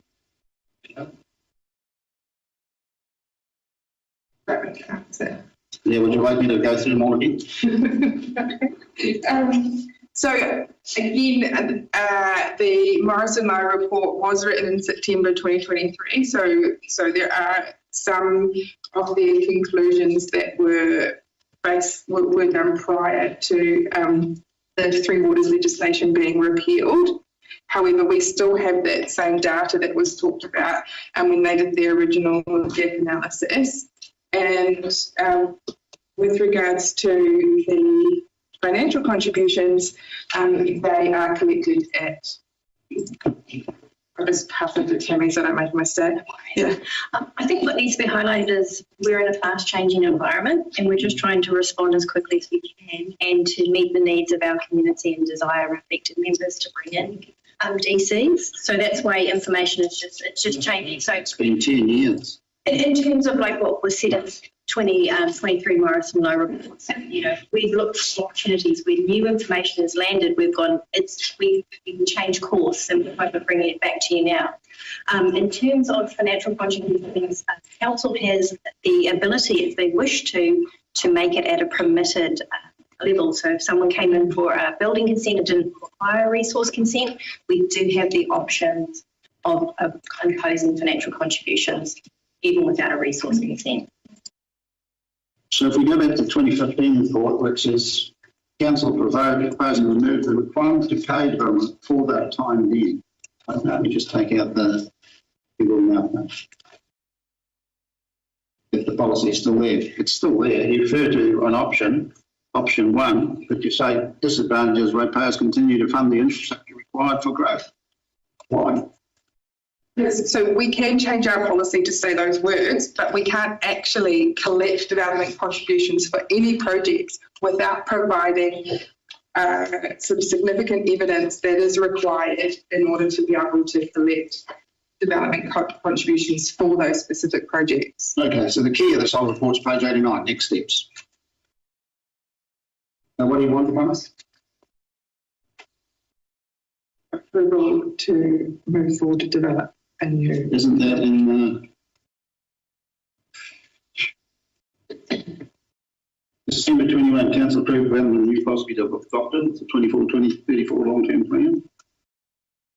Made a commitment in the 21-31 plan to reintroduce development contributions. How many times do we have to say it? Get on with it? Yes, so unfortunately we weren't able to do it in the previous long-term plan because we didn't have the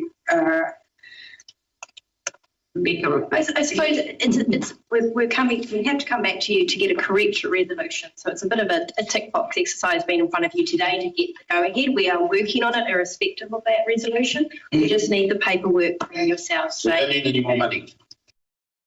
Right, and we also don't need, we also need to review the policy every 3 years. And so we need to bring that up to you that we have reviewed the policy and we are continuing with the work. We can get this policy in the last term. So that we continue to not require or whatever it is. You would have it as part of all your financial policies with the. I don't even know what that's the last time. So given the review requirement, this has got me thinking, you know it's coming. Why haven't we got it ready? Bang, go. We're up. It's got to be reviewed every 3 years. Why isn't it a rolling process? The review is a rolling process. So why aren't we ready to go with all the information ready? Quite a bit of the infrastructure information has only just landed. For example, through the Kennedy White application plan. So what we asked, as highlighted prior, is that we've got the infrastructure information now for those 3 areas. We just have to go through a formal process such as consultation and to get that evidence built up. So when we go out for that consultation, we can push back against people who are opposing it. Will you share all that asset infrastructure information with me? I've been asking for it for 2 years. All right, now by way of right of reply,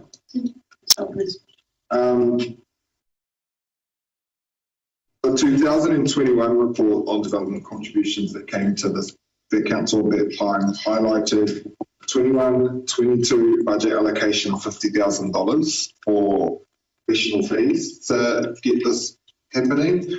The 22-23 budget year included $35,000 for professional fees to make this happen.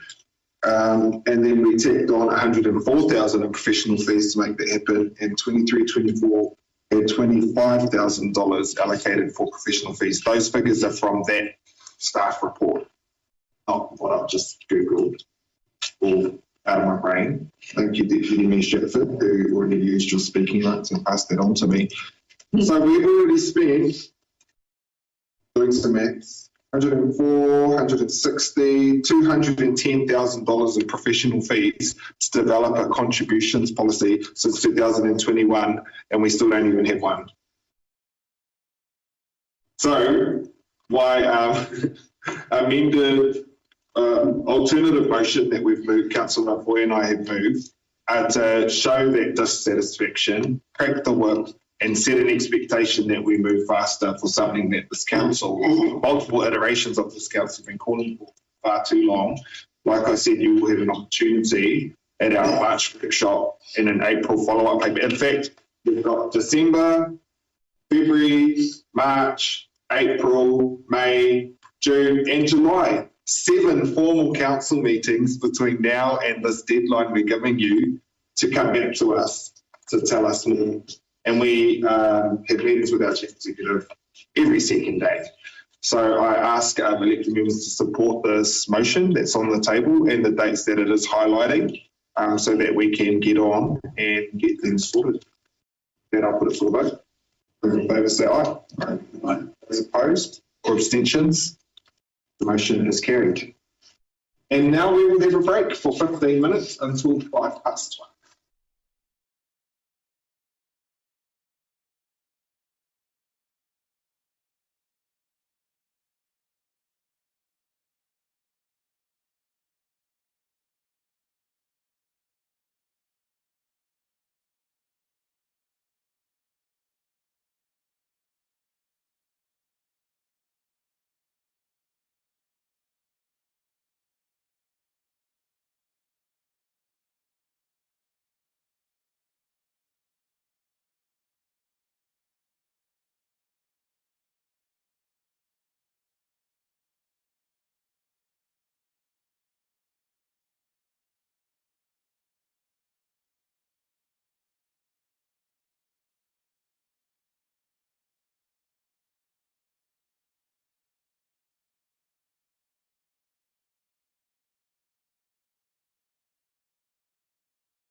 Welcome back to our meeting. We're on item 6.4, temporary road closures or I'll move the recommendation. I do have a note here to refer to staff or a verbal update as the project needed. So, and I also just have a note, please, into our resolution recommendation. And that will be that our comms team work with community groups to publish information, a comprehensive list of Christmas celebrations across the farm, which we did last year. I said that the farm, there's no one-stop shop for farm business to find out what's going on. We do it for Anzac Day, so I'd like the same for Christmas. So we've got 3 dates and times there for information, but I know that we also have Davis Festival in Kyle, Kawakawa, Russell, Moerewa, Laune. There are also communities that put on Christmas events. So we'll make sure that our comm staff reach out to our community. They won't reach out to all of us to populate that so that we can have it all. If I could get a seconder. Thank you, Councillor Lusich. Before we get into it though, can I just have an update on staff fire? Through the chair. No, I just heard from them the other day. They hadn't got the sponsorship that they needed, so they decided not to go ahead with that. The Kai Fire Parade. Yeah. Oh, they didn't come to us for. Didn't come to you. I approached them when I first started and said, you know, that I'm putting the advertisement through soon. And so they said, yeah, that's great. I contacted them the other day. They hadn't come back to me. And they said that they hadn't been able to get some sponsorship for that. I mean, it's still being advertised if something can happen in between. It's still going. Can we still run approval for that question? So then we don't have to bring another paper back to us if they do. Absolutely. As far as I know, they're not having a Christmas parade this year at all. They're going to move on one for 2025 next year.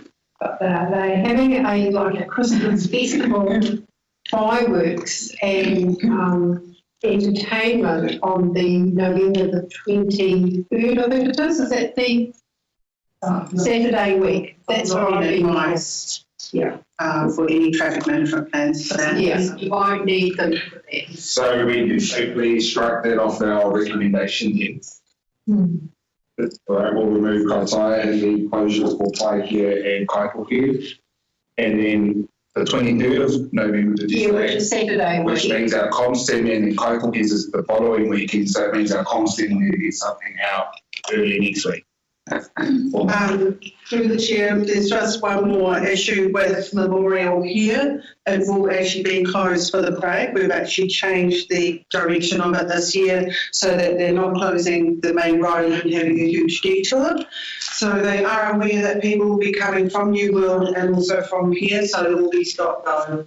So that will still be a few delays, but I think it's all be able to come and go. Thank you for that. Councillor Lusich, any commentary? Any other movements or questions?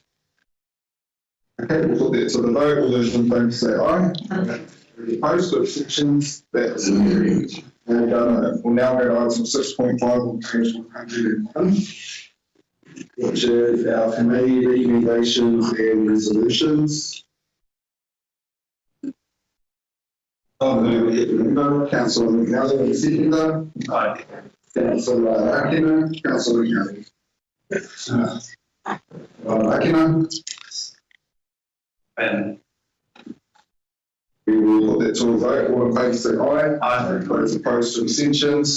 Motion is carried. And item 7.2 on page 138. Mayor and Councillor report.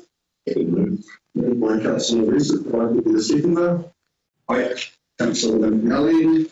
And I'll just note that we have in our agendas today reports from myself, Deputy Stepford, Councillors Court, Kapa, Alpia, and Research. We also have on our tables in front of us, which we are tabling today, Councillor Raki and Councillor McNally. And I will ask us to go into our other members, Radich and Boyd, to give verbal reports. If we could start with you, Councillor Boyd. Yeah, I'm happy to get a verbal report. I'm on a number of committees which aren't noted on the website, I think. The number of committees and commitments that each elect member has. I think that's pertinent to their role. But in terms of the portfolio that I have for reforms, there's been discussion with the portfolio about what is the scope of the portfolio, and if that's to be actually proposing different opportunities for the whānau, in particular around the Liberals, and regulation and reforms which could happen to address those. We've had one example today with development contributions, financial contributions, where people don't have to put in their own on-site effluent system. They can connect to council sewer, and yet we can't require them to pay without proving that there's growth. But the person has an advantage. So changes to the Local Government Act to reflect that would probably be very sensible, particularly in light of the new granny flat legislation, which will also put additional demand on our Three Waters services. So there'll be that discussion about the Three Waters and the reforms and opportunities as well about how our council tables that and how we work with other councils in New Zealand to table common issues. And one of the issues brought up was the whenua rating change that happened, I think, 4 years ago, and how that has affected our council in terms of the cash flows and also how that relates to kairāwhiti and how the government should potentially help us financially with the economic development of whenua Māori, or also any other opportunities for support to address those issues that are a government mandate at the central government level. Those are only two of the examples, and they're still not giving up on changes to H1 for the building code as well in terms of reforms and costing every ratepayer 15% extra for every building built. And that's based, I've talked to the quantity surveyor for that. His name's Nick. And we've also looked at the modelling for that for Kaifara, for the Switzer home new builds. And their builds are between 60 and 80 square metres. And the larger the dwelling, if it's a freestanding dwelling compared to a townhouse, there's a significant increase in that. So it's actually the larger the buildings, and if it's a freestanding house, it costs significantly more.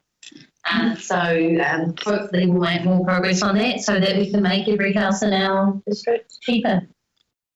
Thank you, Councillor Boyd. Councillor Radich, do you have anything to update us on by way of a verbal report? Thank you, Michael. I visited the Carragam last week, went for a walk, and it's a magnificent sight. Just before Des Mahoney passed away, he put that area into grass. And as I said, you saw the photos, most of you elected members. So hopefully by Christmas it'll be totally completed. There's a bit of contour work to be done, and that'll be the end. So it's now left up to you, Guy, to sort out the ownership regarding that area back to the Ngaku Trust, and hopefully that's going to go through without any drama. In regard to the spraying of the drains, the maintenance of drains in the far north and the 4 or 5 water areas, I just recently spoke to Nick Tafe, who's now spraying in the Aonui Kaitaia area at this very moment. he did say to me that there needs to be a lot of earth, actual digger, clean the drains out with a digger. This has to be done. And Tanya, I don't have Tanya Proctor, is she there? No. No. No, she's not. Okay, well, if someone can direct her, Moko, because particularly in the Motutangi. We've got a staff member in here for you who has got her ears wide open, Councillor Rudge, Mary. Yeah, well, Mary, particularly in the Motutangi area with Paul Harvey, because he was the one several weeks ago that, we had a big notice in the Age about what was going on, and we don't want a repeat of that. He's put in many, many, many acres into market gardening. And, if we get a heavy rain or near flood or something, it can happen. Those gardens could disappear because of our incompetence getting those drains done. So, we have got no excuse now. The grounds are dry, so get the digger going. In regard to the Sweetwater Aquifer, as you all know, it's at the standstill, regardless of the fortnightly reports, because as I spoke to Mayor Moko this morning, there's an abatement notice on the Sweetwater Aquifer, and also from IPA, that's Environmental Protection Agency. They have stopped everything. We are sludging water from the 2 bores to Gills Road. There was a valve there, and they're just releasing the water there. But the water line to the treatment station up Oku Road, nothing can be done. So water's been sitting there for nearly 2 months now, and that is a worry because it's become petrified, and they're going to have trouble cleaning them out. So that. Yeah, and one issue that got me regarding the Sweetwater Aquifer is the issues with landowners that the pipeline is on. There shouldn't be any issues whatsoever. We have paid them all out. Every farmer has been paid out, and I've got the figures here if you want them. So Guy, do you know about that? What is the issue regarding the landowners on the issues there? Councillor Radich, I was not aware that there are any new issues with. Oh, well, it's written in the report. Okay, well, if there isn't, that's good. The other thing at the Sweetwater Aquifer, I went and visited the 2 bores just the other day, and there's a brand new trailer, and on that trailer is a large apparatus sitting on it. Is that the mobile membrane or is that the mini treatment station? Does anyone know? I'll ask Mary Moore to give us an update on that. I presume that is the cyclone for taking silicon out of the water. Through the chair, I can't give you an answer on that, but if you can give me a few minutes, I'll just message. Can I suggest that at our Te Kaukau Transport and Infrastructure agenda preview, it was highlighted that our waters portfolio holders, both Councillor Radich and Councillor Peskovich, are overdue for a waters portfolio catch up with staff to keep them abreast of what's going on. So that was given on to Tanya to expedite. If you could make sure that that happens, I require our waters portfolio holders to have update before our next Te Kaukau meeting, so that they can fill us in at that meeting on how things are going. So if you could make that. Yeah, the thing is, Moko, if we get that, pretty very quickly, if we get that mobile membrane or the mini treatment set up, we won't not going to have any problems. The water line will go through straight away, and that'll be it. Thank you for that, Councillor Radich. We'll go to Councillor Lucich as mover if he has anything to highlight or any questions. Just very quickly, you see on page 191 in my report. I think one of the key things in all of this is, just side breaking there, is that the Kenyan instruments are put down in writing, and that's quite important because that's one of the key things that council ought to be doing, attending council meetings and their forthcoming meetings. So that's right. But just going back to, I just want to note that some good comments, and I read it out. I received that this morning. That the New Zealand Cycle Trails, which is the oversight group in Wellington that looks at all the throughout rights, and we are one of them in Redland. They said a massive, and they held their board meeting up here, they said a massive thanks to Ringo Tide, Glencoe Cycle Trail Board, trail team and operators for hosting the NZCT board and trail visit a few weeks ago. We had an amazing experience meeting a key trail stakeholder, meeting key trail stakeholders and getting a real understanding of the trail challenges and opportunities. In my report, you'll see one of the challenge why they come up here. They did a secret sort of fire on us. They came and rode the trail first and had a look at the Oprah to Karakoa, and that being cut off was one of their big concerns. I just followed that. But overall, they could see that, and it was encouraging for them to see what others were doing. The great rides in other places have become the centre of a collective for all the trails that are actually around there. So it's encouraging people to come and stay. Well, I was really amazed when they mentioned this, and I remember the figures right, so don't hold me to it. The original $130 million that will keep put into it has resulted in $1 billion directly to central government. That's how big the returns have been. Good return. I wish I could have okay. That'll do my report. I'll do that. Some challenges that have been identified. Thank you, Councillor. This is Councillor McNally saying that this. Is there any commentary or questions here? I just wanted to touch on part of my report. We'll start this morning, please. Here at the Hagianga board, she actually sent a message the other day after I've circulated the Venga TV program. And you just commentary about Dip on Railway Road, State of Broadway, Kaiko. And you'll notice coming in Wallace Road now that work's been done by the Stateway Network Transit, Venga today, whatever they call it in. And I just wanted to compliment Rob Gilmore and his team that completed the initial planning for the work program and the restricted road budgets that are managing those work streams. So we're working on a priority basis with the most urgent and basic work that occurs. And that's included culvert clearing, water table maintenance, either side of those culverts, reseal, rehabilitation. You will notice quite a bit of that work around the area. I just wanted to point out that it's important that councillor staff and the community understand the funding shortfall in the road maintenance budget.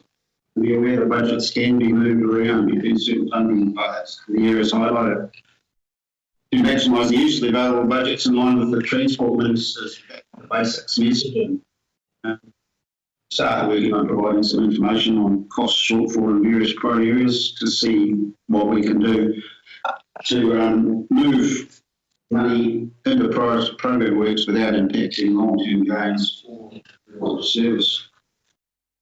The other, I'd just like to, you'll recall my commentary from the Regional Transport Committee that we don't have road maintenance money in the road funding budgets, and the monitoring and reviewing work of that program was overdue. It's now progressing quite well, thanks to Rob and Tanya, who are progressing that work at pace, including the plans. Good to see that Slippery Motor 2 and Pungaroo have begun, and there's planned work for up district on Friday. It's well on the way. And just those in our community, just look after our contractors out there. You'll see them out doing the work, planned and funded by the Regional Transport Plan and the Cairns Council's annual plan. So we just need to look after them. Outcomes and delivery. I'm going to refer back to item 6.3, which was development contributions. The review of that by Morrison Lowe was done in September 23. And it highlighted back then the next steps. We're now in November 24. So my commentary, to see the work streams across all our required involves contractors, staff and governments to perform at a high level. I'm concerned about the hybrid work model that many staff employ, being able to work remotely from home or in the office. I realise it's operational, I'm just concerned. My concern with that model is going to maintain teamwork and with an increased likelihood of creating silos. To achieve the work program we've got, and this program in our infrastructure networks and across all assets, we need great teamwork and we must demolish any silos that may influence delivery. And I realise it's good technology out there that you can monitor who's doing what on the computer and the hybrid workflow. They can monitor which key strokes programs used on the computer through facial recognition. And of course, we monitor a lot of our staff via GPS in their vehicles, location devices for health and safety reasons. We're just output and performance. An old boss told me many years ago in regard to delivery and having an outcome focus. High performance is not your base limit. It's delivering above and beyond your contract and job description every day. Do the basics well. And by the plan, prioritise, organise. You've got a 20-day, 3 months out, 30-day plan this month, and we'll get ahead. Keep in touch with clients, contractors, friends, and family. Keep the back shut. That gate shut. And while you don't lose any business. And, you do that by simply not communicating, slacking off. Be prompt in responding to clients, work colleagues, or contractor queries. Be tidy, iron your shirt, clean your car, and swim your birds. My car is always dirty because of some of the places I end up in the vehicles, because of the road job. Be courteous and polite. Every interaction either is or could be a client. Listen, no one has the ideas made at corner. Communicate with the team, work hard and have fun. And I try to have fun time. And you'll note my great shape is because I continue to work hard. But in relation to the work program, I believe that our staff and contractors in governance can work as an effective team and deliver that work program for our Rakos and community. And achieve the desired outcome by completing the full program of works planned in the LTP and the annual plan with no carry forwards. Wouldn't that be great? The last thing, after Mayor's road recovery was on here the other day, we ran into a lady from Northern Regional Trails, Amanda, can't be very other name. But she's wanting Farms District Council to partner with Northern Regional Trails to support a RIF application. There's a $30,000 commitment next year. I said I'd bring it up at this meeting, but it's just, there's a little bit to do with her, I think, to progress it. That's my thoughts. Thank you, Councillor. Now you'll go to Deputy Shepherd. Thank you very much, Steve, for your state of the far north. And I just want to acknowledge your moustache. Well done. Actually, my daughter's wedding. Oh, sorry. Really liked the tips, the learnings that you added in your report, Kahika. It would be awesome if the Mayor could serve for 4 years and councillors serve for 2, I reckon. And it wasn't just one place that did that, it was a few. Yeah, that's really good. But I couldn't got an opportunity to share. Councillor Vucic and I hosted Vice Governor Ren from the Jiangxi province and the Governor from Liaoning province. We have a sister city relationship with Liaoning province, so for them coming is about making sure that we know that they're still there and what they can do. They brought Jiangxi brought investors with them, and they were very interested in finding investment opportunities here.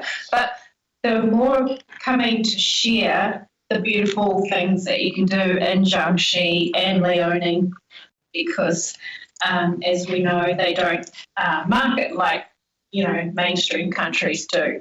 So it was a real learning experience for me. I've only ever attended those delegations as a junior councillor type person, and being the acting mayor was pretty terrifying on those. And there will be a report coming to council on the how we manage those visits going forward. That's all I wanted to speak to in my report. Thank you. Thank you. And finally, before we vote, just quickly from me, acknowledging the I've laid out the meetings I was in the States. I've also I just found, I think I got emailed last week, but I've got all the presentations that came with those. So if you read something in here that you're particularly interested about, I'll forward on all the PowerPoint presentations from all these that I was in. And finally, on page 164, just the day after I sent in my report, our GNZ shared their quarterly update. Always good to see, what our membership association fees are contributing towards in terms of work streams for both Parent and New Zealand. I just wanted to highlight Ākuna, which is a professional development tool available to all of us as elected members, and that they have a new course released on climate change itself, which has been praised by the Aotearoa Council Climate Network. So I haven't checked it out, but when I read this, I thought, maybe I should check it out if it's been rated. So just a reminder that we all have access to the professional development as elected members, and the DBs will be happy to help you get in that if you've forgotten. I've already forgotten, but I'll have to see if I can get it. And sorry, did I cut you off before we were giving a brief? What were you going to say? I did a security one, keeping yourself safe through Ākuna. Yeah, it was really good. Fantastic. And with that, we'll put that to a vote. All in favour say aye. Those opposed to abstentions. That is carried. We'll now go to page 192, which is our council open resolutions update on the rest of 2024 by the mover. Yes. Deputy Stratford and a seconder. Councillor Larkina, Deputy Stratford. Councillor Larkina. Councillor Young. I'll see you. Right, we'll put that to a vote. All in favour say aye. Those opposed or abstentions, that is carried. I'm now going to move that we exclude the public. The public will be excluded for the following reports: 8.1 confirmation of previous projects. That's 8.2 steering group recommendations for the divestment of our housing for the outlets. 8.3 syndicated services contract. 8.4 Northern Regional Council rating agreement. 8.5 renewal of our revolving credit facility. 8.6 our council PX open resolutions update, and that we permit to remain in the public excluded part of our meeting, our community board chairs and our language interpreter. And it has been seconded by Councillor Foy. Thank you, Councillor Foy. All those in favour say aye. Aye. Those opposed with abstentions, that is carried, and if we can get confirmation when our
Thank you very much. And thank you everybody for our council meeting today.